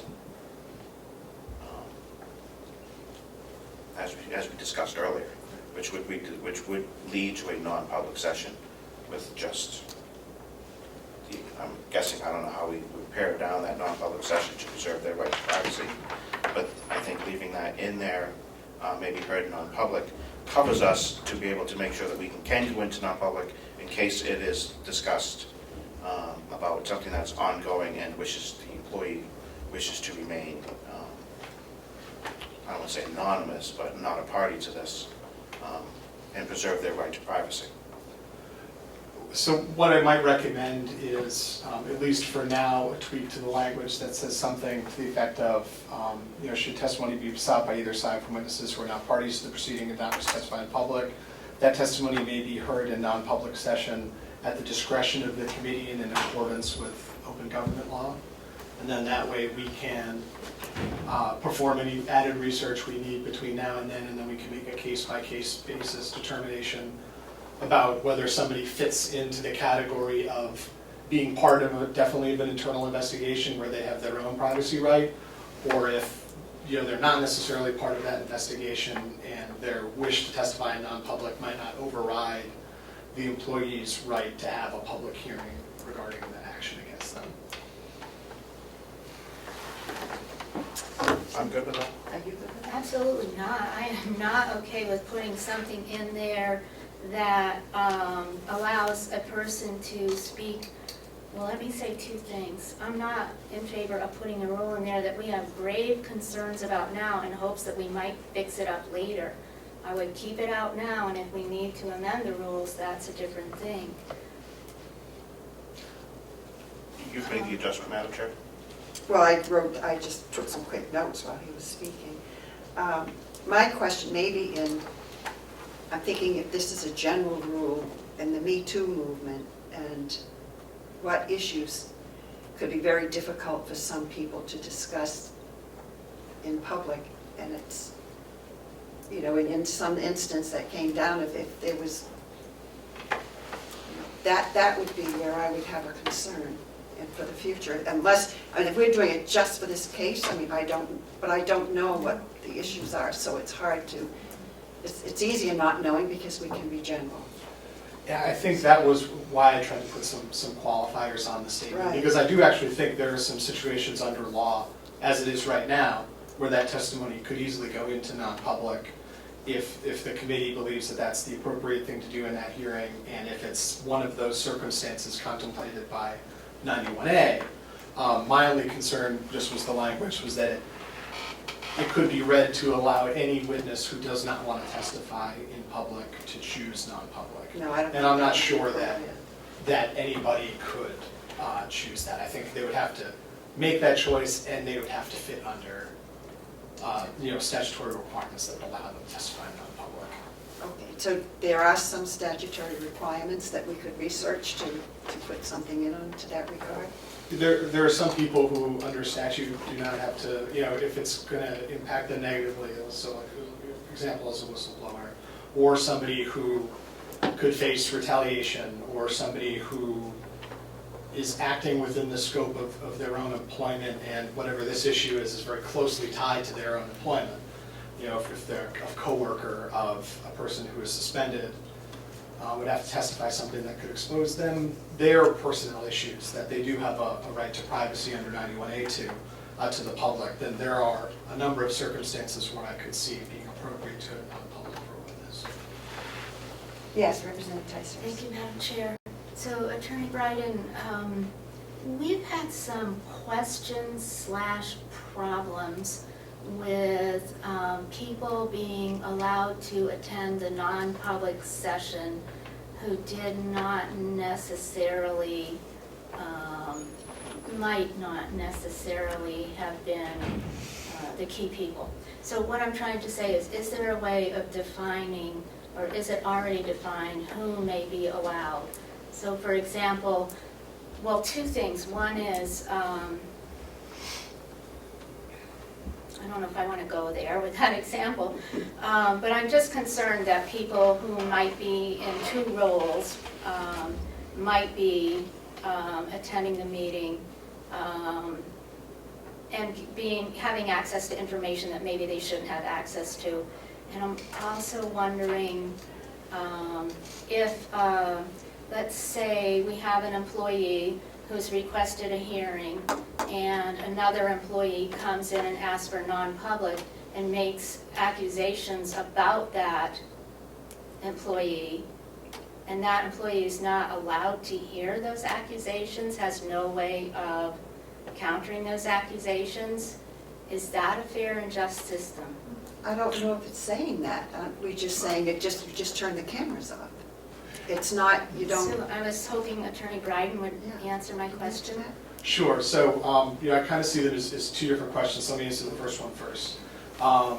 There are statutory requirements about who can be in what types of non-public. I do not know those off the top of my head, and I'd have to look at it on a specific case-by-case basis. But I do know beyond that, there are also rules about what you can talk about, what you heard in non-public. So if you did have a person who is somebody who wears multiple hats and is in a non-public but also has a different role, they would still be prohibited from disclosing any of that or using any of that in their public role. So those statutes should still protect them. And then on the issue of things in non-public and not being able to respond to them, this is still a confrontational hearing where this person has a right to hear everything that the commissioners are using in making their determination. And they have a right as a part of this hearing to confront that and to go through the appellate procedures. So I don't think that allowing testimony in non-public affects an individual's rights to a fair proceeding, because they are still getting the opportunity to hear that as a part of the proceeding, still getting the opportunity to address that, and then they still have the full panoply of appellate rights after that if they feel like the committee has not properly weighed that information. May I follow up? So maybe it would help me if I understood. If a witness were to go into a non-public with the committee, would the employee who had asked for the hearing be allowed to be a part of that non-public? Yes. Yes, okay. And is that clearly written in statute somewhere, or does that need to be in this? I think, I do not know if it is specifically written into the statute. It's specifically, it's a requirement of due process. So I am sure that it is involved in the case law, but I couldn't say like I know off the top of my head, this is the case that says that. But as you do have some due process rights in your employment, you would have a right to be there and in cross-examine. We do have specified in the record that you do have a right to in the procedure, you have a right to cross-examine witnesses, and you'd have no ability to cross-examine them if you're not present. Yes, Representative Alvarez. Thank you, Madam Chair. I don't think that the appellate court, if this was to be taken out of our hands, would hold us to the legal standards that we're talking about at this particular moment. However, given the action has already been taken, the meeting has already been requested, I highly doubt that we would have to have witnesses from an ongoing issue that hasn't already been adjudicated because we haven't got a meeting request from that particular employee. I think that we're just expounding on things that really don't have any bearing on what we should be doing at this particular moment of establishing our procedures. I do agree that employee privacy is paramount, and if the investigation is still ongoing, the employee that has made the complaint has the right to privacy. I don't agree that they should be cross-examined by the person that they are complaining about. That would be my only. Given that they would be under the Whistleblowers Act, they would be possible subject to retaliation if their identity was known. Madam Chair, point of order. Yes. My point of order is I believe that this meeting is for this committee to develop rules of procedure for any case, and that we should not even be mentioning any particular case. And we should not be creating rules for a specific case.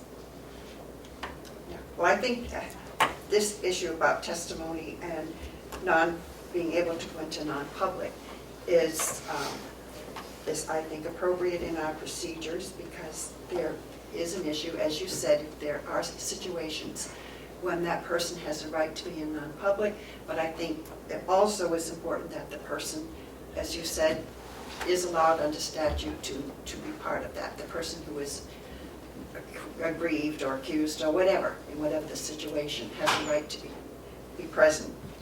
I think what the issue we're talking about is public. So, are there any other issues on that?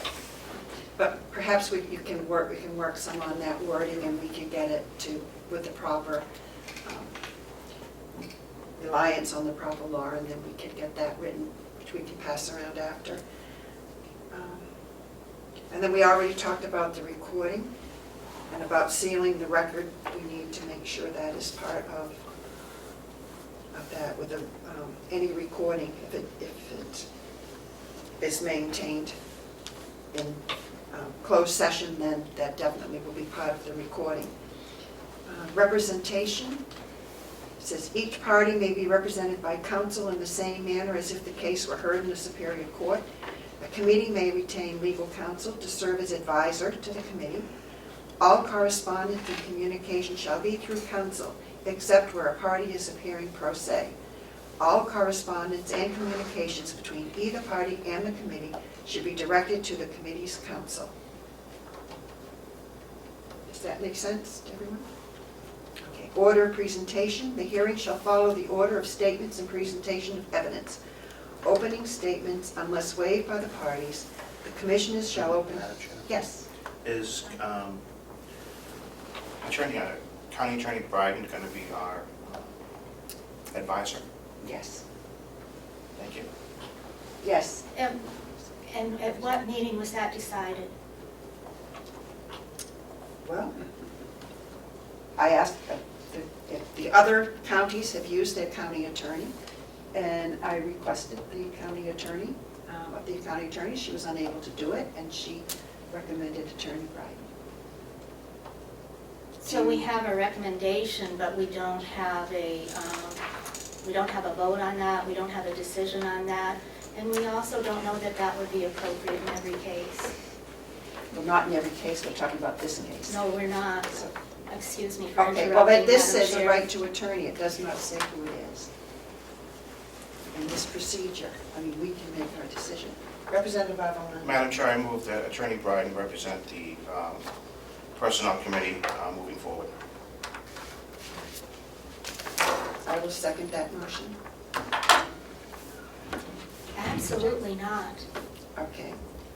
For And this. I just need to state for the record that this is in no way a reflection of my opinion about Attorney Bryden, his work, or his ethics. Okay. All those in favor? And excuse me, Madam Chair, Aye. one more question before we do this, is that I don't know that we have the authority to hire an attorney or to direct a county employee to work on our behalf. I believe that the county attorney, Attorney Bryden and and all the other attorneys are under the direction of the commissioners and the county attorney. We were invited, we don't have to stay here. If we need to go, we can. Do you have a comment on it? My motion stands, Madam Chair. I think that given the fact that we are doing hearings, we are not taking a side, and we have to come to a decision, and what we are hiring the attorney for is to make sure that we follow an appropriate process, that I don't see that the process is supposed to be as fair as possible, and as long as the process is not benefiting either the commissioners or the employee, who are also all county employees, we all are, I don't see an issue where it's considering the process. It would not be appropriate to use the county attorney for the commissioners in this situation or the employees in this situation. But I think that I have no issue with him helping us with the process. He is not telling us how to decide. Perhaps I misunderstood the motion. Could we repeat the motion? You want to be more clear on the motion that it is to help us through the That's process? to have Attorney Bryden acting as counsel for the Personnel Committee. Right. Why do we need to do that? Why, he's sitting here in this room, he's helping us. What is the purpose of that motion? Madam Chair, Yes. the good representative questioned as to whether we had an attorney or not. So in order to make to satisfy that question, I made a motion to have, make it official to have Attorney Bryden acting as counsel for the Personnel Committee. Madam Chair, were we not discussing each party in the hearing that had to do with whether or not to approve a commissioner's decision to discipline an employee? Those are the parties, those are the attorneys that I believed we were discussing. And it sounded to me like we were saying that Attorney Bryden, would be the one to represent one of those parties. No, If no. that, okay, is. No, that would be inappropriate. No, Then he's why are we representing even the dis- Personnel Committee just to guide us in the procedures as he has been doing. Why are we having this motion and this effort in the middle of a discussion about the commissioner's attorneys and the employees' attorneys? I think it came up because you asked about if he was representing us. And I think, I'm asking if is this saying, I may be confused now, but let's clarify. Are we trying to say that the county attorney's office will represent the commissioners? no, the Okay. committee may retain legal counsel to serve as advisor to the committee, so that all correspondence and communications shall be through counsel, except where a party is appearing pro se. But that means all the correspondence for each, so for them to communicate with us, we go through the council, we go through our council. But this is, the committee shall retain legal counsel to serve as advisor to our committee. And then it says, all parties can have counsel. But it doesn't, but they're two separate sentences. I understand, thank you. Okay? Madam Chair, there's a motion on the floor. Yes, so, all those in favor? Aye. Aye. Aye. Okay, thank you. Order presentation, I think we're back there. Unless waived by the parties, the commissioners shall open first, followed by the employee. Opening statements shall be limited to 10 minutes for each party. Presentation of evidence. Following the open statements, the commissioners will proceed with presentation of evidence. When the commissioners have presented all evidence in its case, it will so indicate to the committee, and the employee will then proceed with the presentation of evidence in their case. Closing statements. At the close of the evidence, each party may make a closing statement. The commissioners will close first, followed by the employee. Each party will be limited to 30 minutes for closing statements. Are there any questions on the order of presentation? Madam Chair, may I Yes? please? There is no limit on the amount of time of presentation of actual evidence. Is that my understanding? There isn't in this draft. Does anyone on the committee wish to do any limitation or have any question of the way it is worded? If I could make a recommendation, Yes. Madam Chairwoman, I wouldn't limit presentation of evidence because cases can be radically different. So, some will easily be handled in an hour, and some could theoretically be much longer than that. So, I would recommend keeping it open. Okay, thank you. Closing statements, I said read that already. Thank you, I'm a little punchy. Okay, are there any questions on the order presentation? No. Deliberation and decisions. Although the hearing itself shall be public, the deliberations of the committee shall be private. The committee shall act as the fact finder, and a majority decision shall be sufficient. The standard to be applied shall be by a preponderance of the evidence, whether the committee finds good cause for the discharge, removal, or suspension of the employee. The committee shall issue a written decision within 10 days from the conclusion of the hearing. Any questions? Okay, Representative Avalon. It definitely should not be, shall be public. That raises quite a few issues for me, especially in relation to 91A, especially if it's been requested to be a non-public hearing. Having that in there would open us up to following this, so it should be maybe in public or non-public at the discretion of the employee.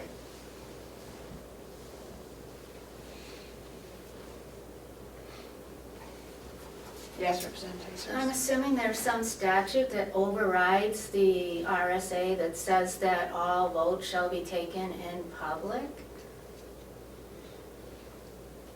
So if I could. Yes.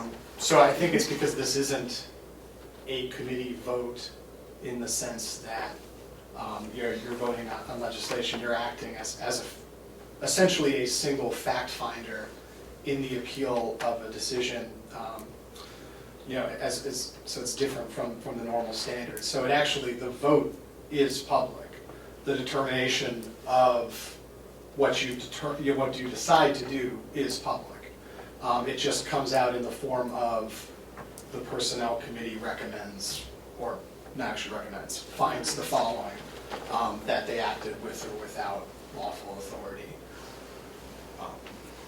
Okay, Representative Avalon.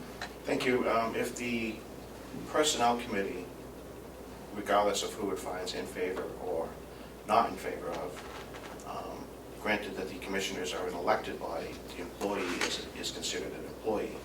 If by sole fact that we find on behalf of the commissioners and the employee, and we find that the employee violated A, B, and C, that would still technically be a non-public because it would affect the employee in a negative fashion unless the employee has asked for a public hearing. So I agree with the representative that if they've chosen to act in non-public, then the findings also would be that way.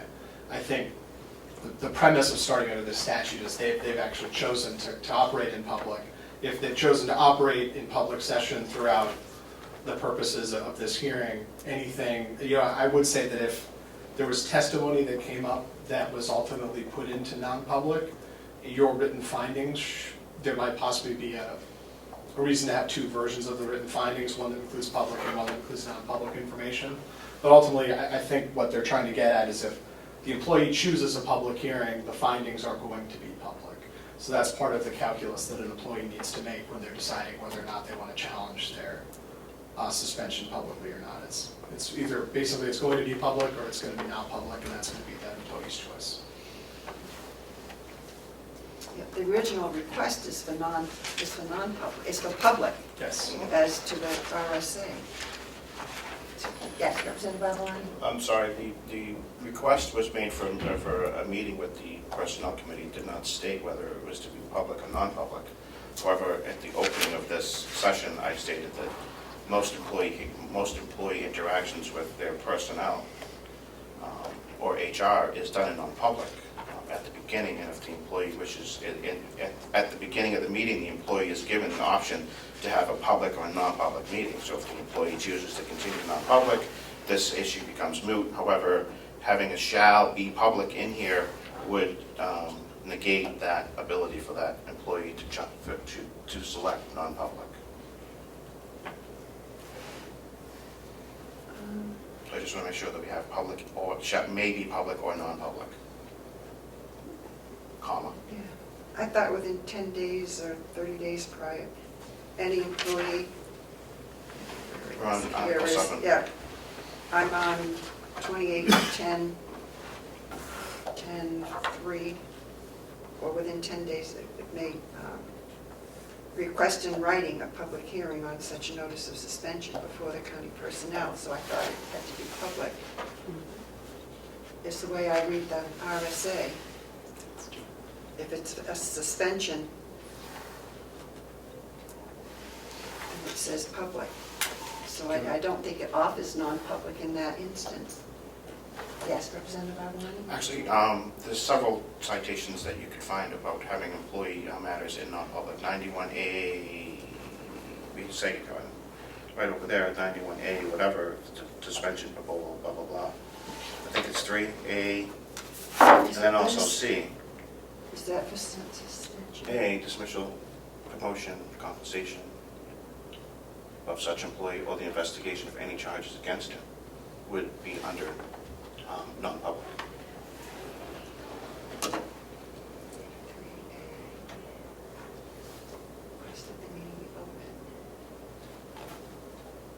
So the two, yes. Yeah, so I guess to clarify, there are two, I see it as two different tracks. A person, I think, right up until you have the hearing, can decide that they do not want a public hearing, and they want to go forward in a non-public under 91A.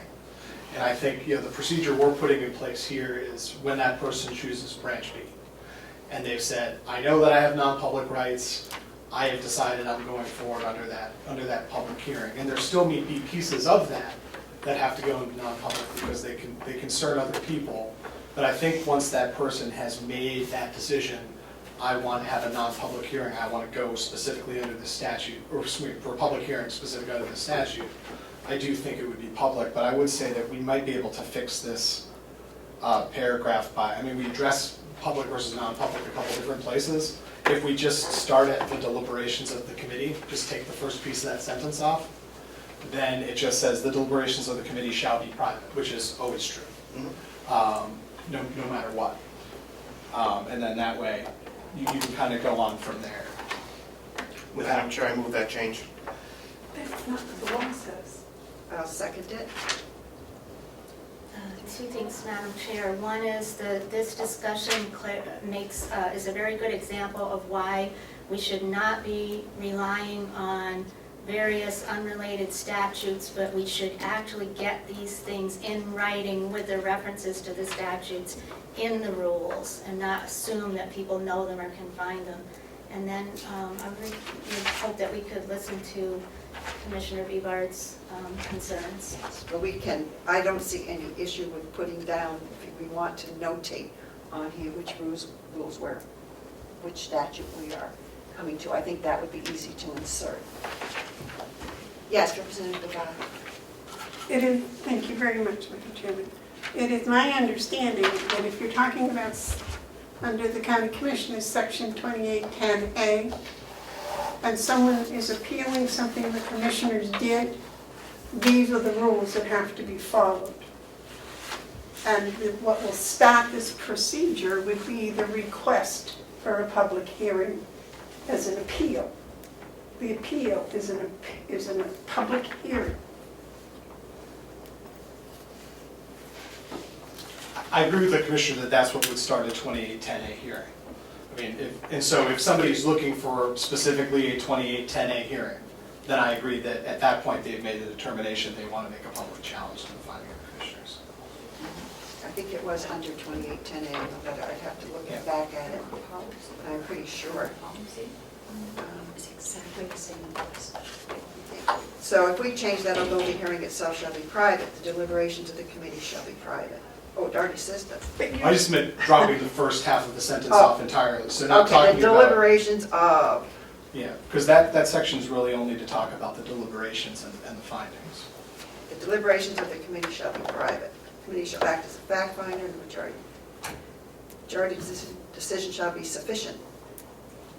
And then the standard to be applied shall be a preponderance of the evidence whether the committee finds good cause for the discharge, removal, or suspension of the employee.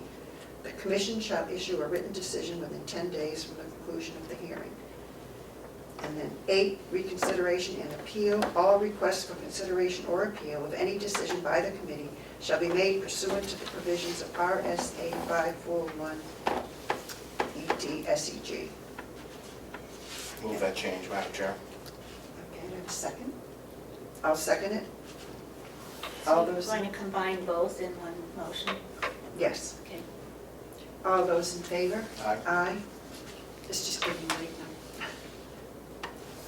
Moving along. D, admission of evidence. General rule, the committee is charged with regulating the course of the hearing and may accept offers of proof together with all relevant evidence.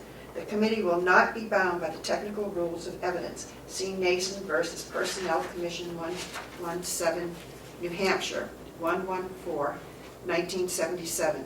However, such rules may be used as a guide to assist the committee in its rulings on evidentiary questions in order to provide a full and fair hearing. Any questions on that? Nope. Um, Actually, I've done on 1, 2, 3, and 4. 1, 2, 3, and 4, you're all right. Generally, hearsay may be admitted into evidence if the party seeks to admit it, can show that the hearsay declarant is unavailable and that there is good cause to believe that the offered statement is true. Relevance, only relevant evidence is admissible. The committee shall have the discretion to decide questions of relevance. A party seeking to introduce evidence over an objection should be prepared to make an offer of proof as to why the pro-offered evidence is relevant and should be considered by the committee. 4, production of evidence. The committee reserves the right during the course of the hearing to order the production of evidence and to subpoena witnesses whose testimony it deems necessary for its deliberations. This rule shall not apply to evidence which is subject to a privilege or otherwise protected by law. So there. Yes, Representative Ticehurst. Thank you, Madam Chair. So a question for Attorney Bryden. So when this talks about relevant, I'm not exactly sure what it's relevant to. So my understanding is that the commissioners would let's either suspend or otherwise get rid of, discharge or remove an employee based on certain grounds. There's a list of specific grounds, and they have to, correct me if I'm wrong, they have to say which grounds they are dismissing or suspending, upon which they are dismissing or suspending. So does this proposed set of rules that we're looking at make it clear that the committee is not charged with making a decision about any other grounds that were not charged by the commissioners, but is only making a decision and reviewing evidence based on the specific grounds that were cited by the commissioners?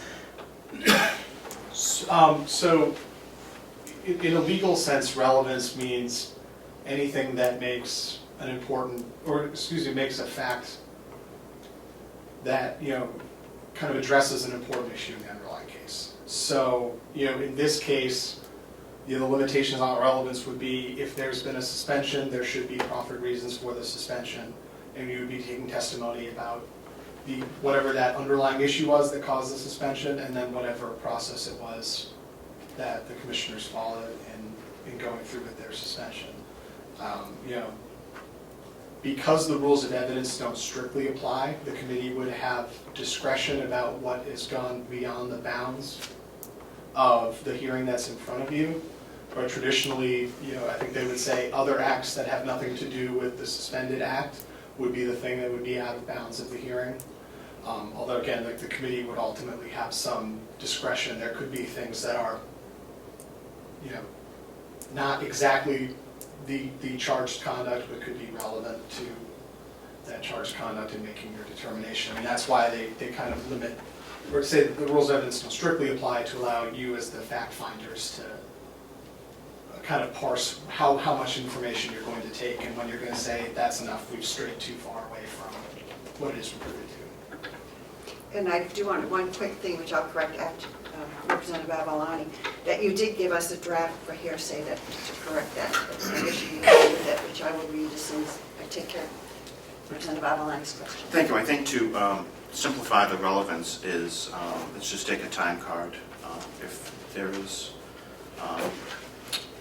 say through the year they've been late 12 times, and on the 12th time they would consider taking action against the employee for being late.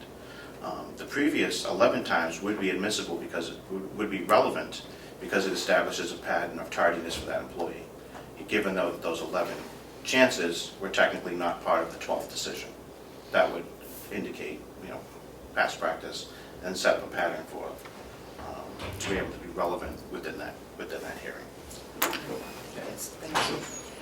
So there's out there, under hearsay, I'm sorry, I had it over on the side.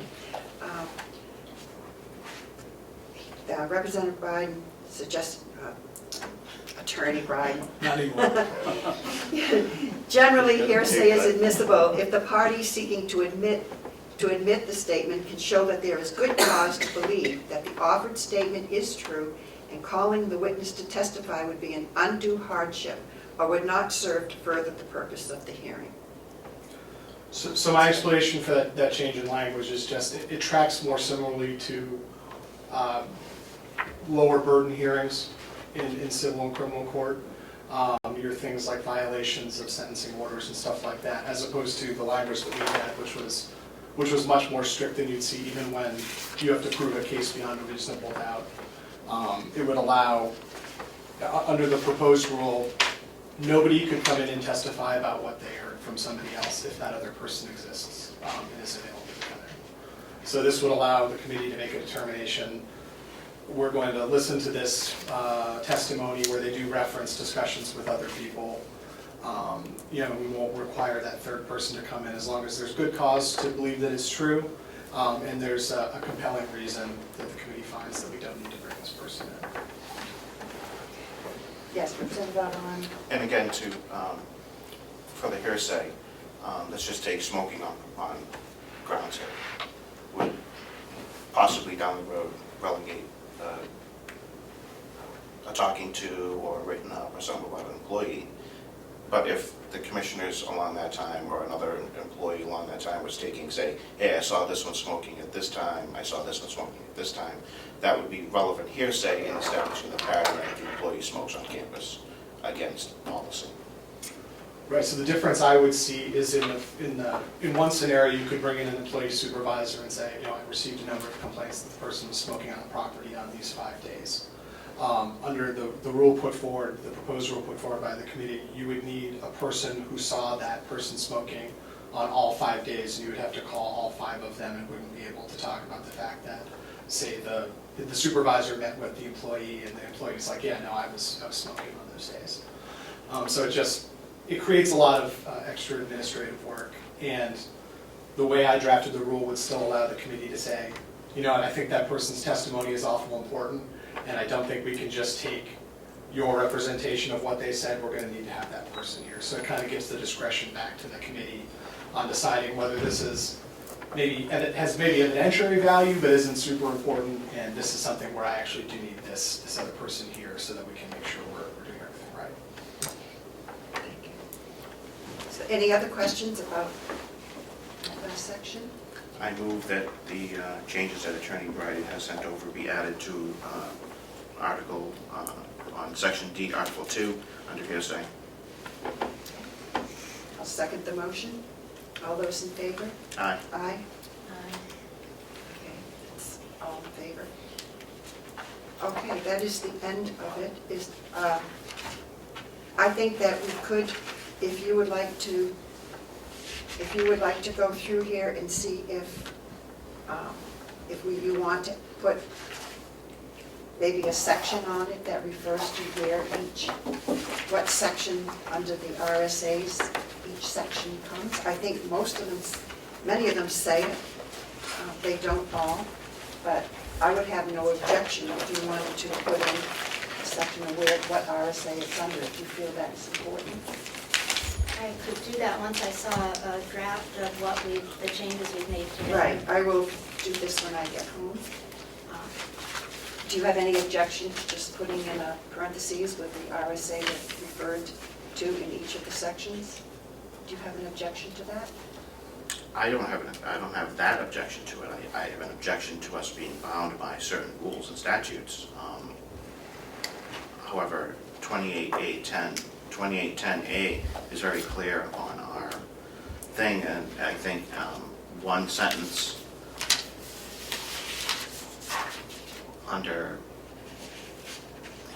maybe under hearing procedures that the committee will abide by all applicable statutes, I think should be more than fine. And then to going through and identifying every statute, because I can go through and find at least 3 other statutes between state law and federal law that could be bound upon our decision.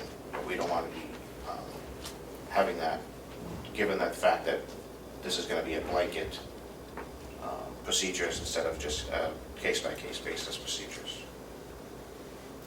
Yes, Representative Thurston. So I definitely feel that we should be and are bound by the statutes.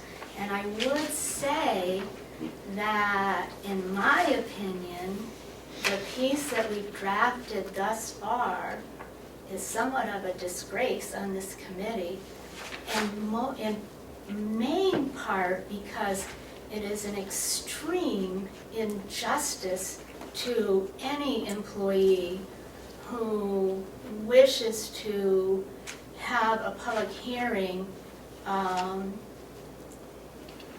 around his or her suspension, removal, or discharge. And if you listen to our conversation here, and you see the number of statutes that are referenced, and the number of questions, and the number of squishy areas that have come up, and if we are struggling this hard to understand it, and we're not willing to explain those finer points to people before or at the time that they request a public hearing, and yet we expect them to have a fair chance of presenting their case and getting their questions answered,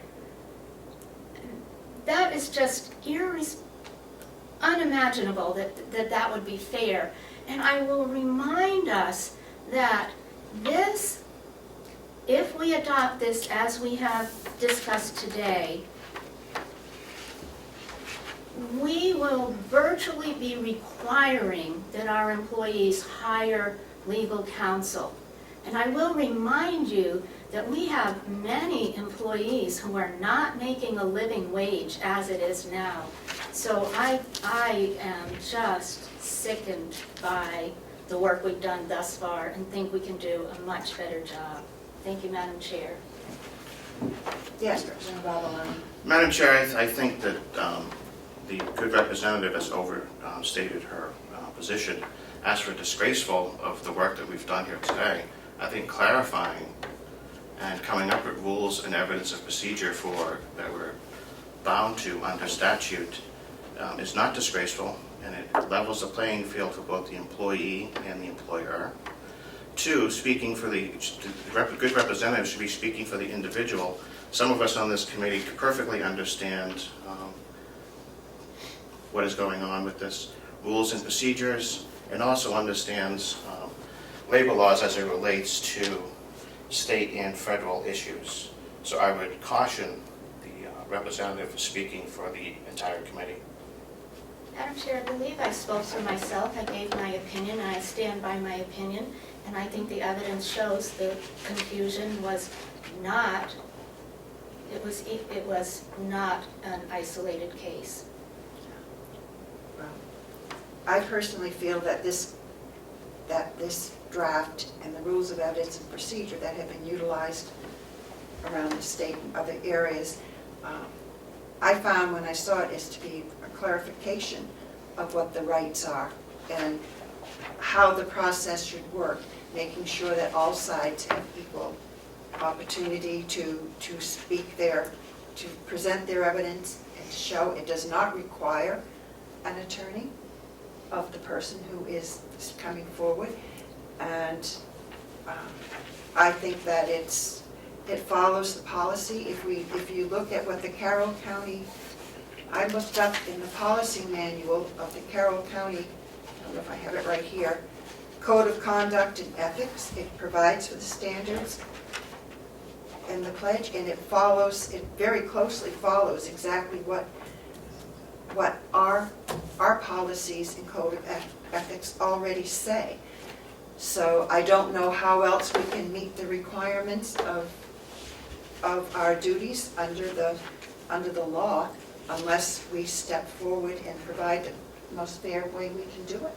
And I believe we have done it. And I think this is less confusing than other issues and ways that I looked at doing it. So I am comfortable with this, and I think if we had an employee who did not have the means and had had a case, I am hoping that we do have public defenders and people who would stand up and help them work for that, as well as the Department of Employment and Security, or some of those departments also have places that, I don't know which agencies they are, but they can make complaints to them to receive help in fighting issues as well.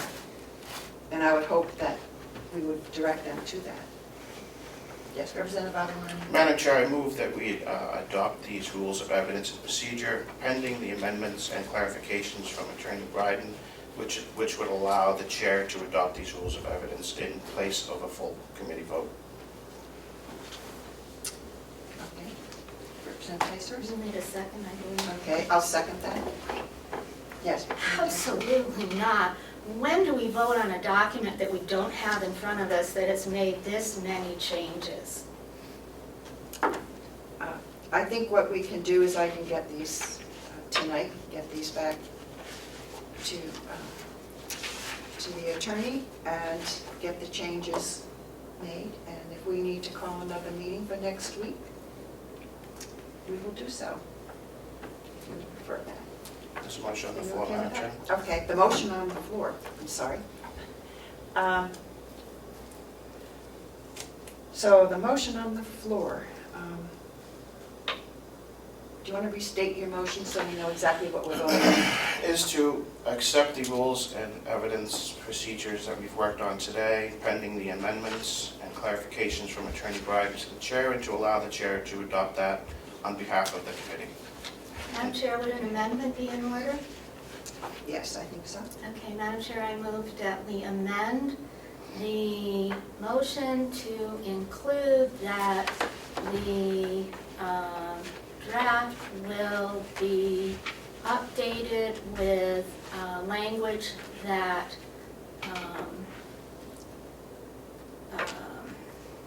to the effect of shall allow, having trouble wording it, and I'll need some help, but since so many other things are going to be wordsmithed between now and then, I think it's acceptable.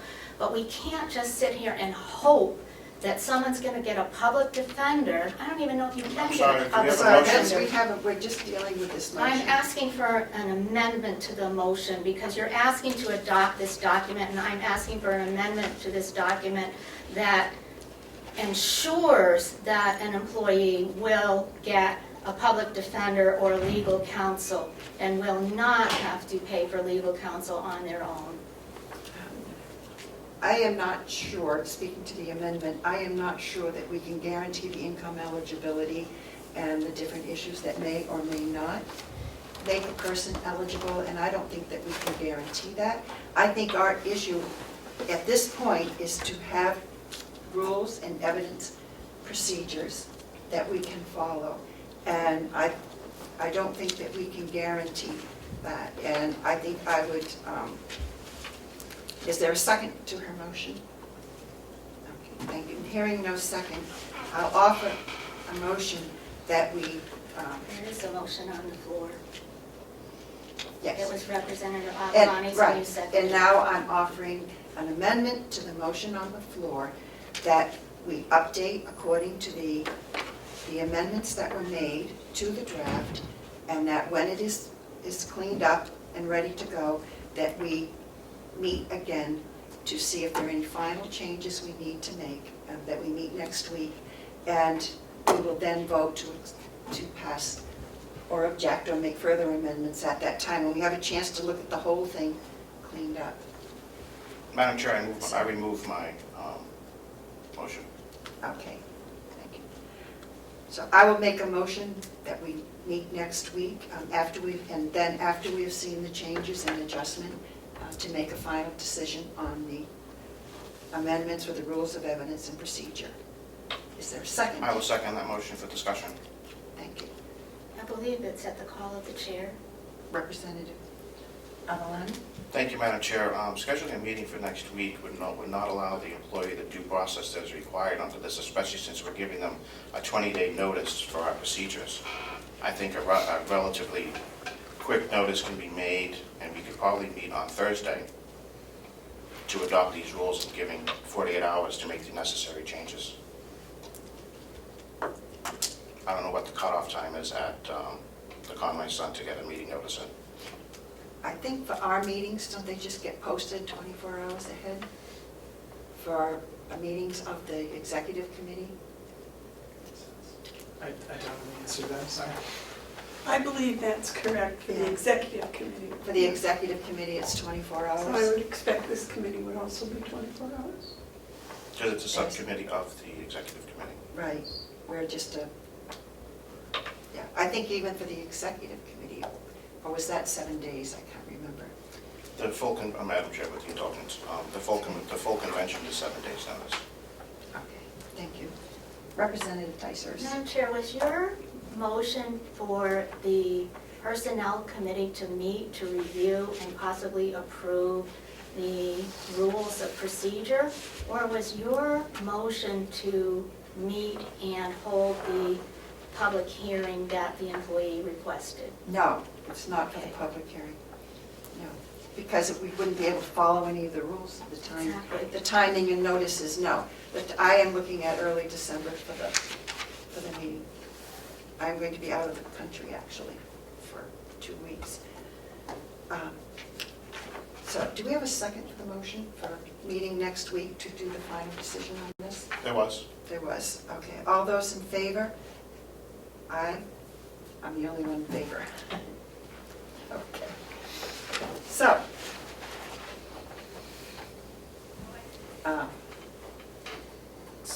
So the motion, I thought motion it- failed 2-1. But I thought the motion was for Thursday.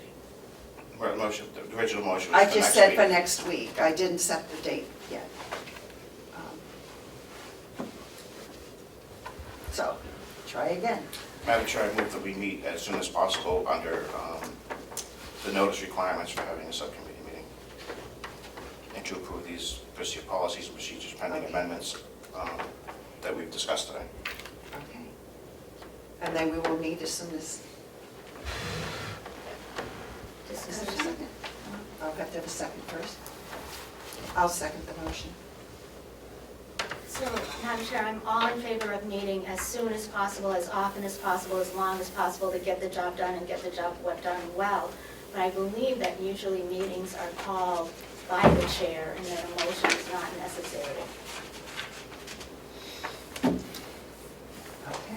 If a motion is not necessary, then I'll take a motion to adjourn. Do you disagree with that?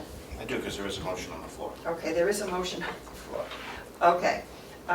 Do we have a second on the motion on the floor? You seconded the I motion, seconded Madam it. Okay, then. All those in favor say aye. Aye. Aye. Aye. Okay, the motion carries. So, is there anything else to come before the meeting? Yes. Representative Alvarado. Thank you, Madam Chair. I just want to make a note that the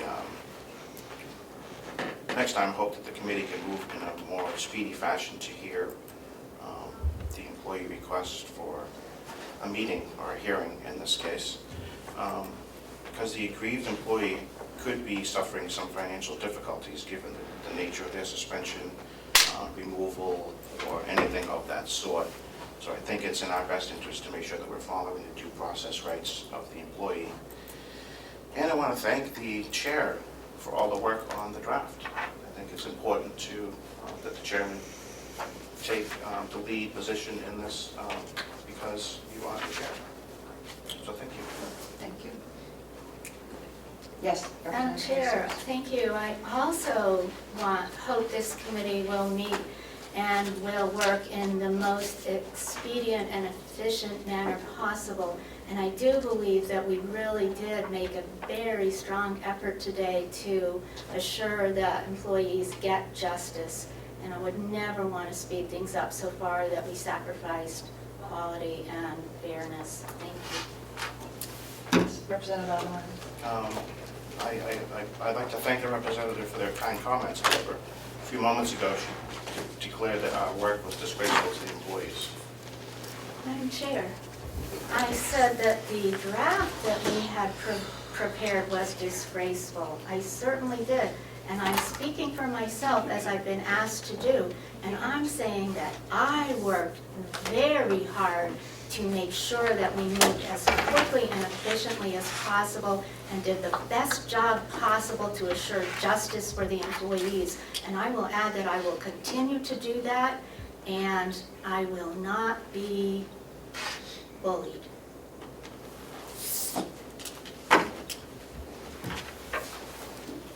Person Fowler? Motion to adjourn, Madam Chair. Motion to, okay, I'll second it. All those in favor? Aye. Aye.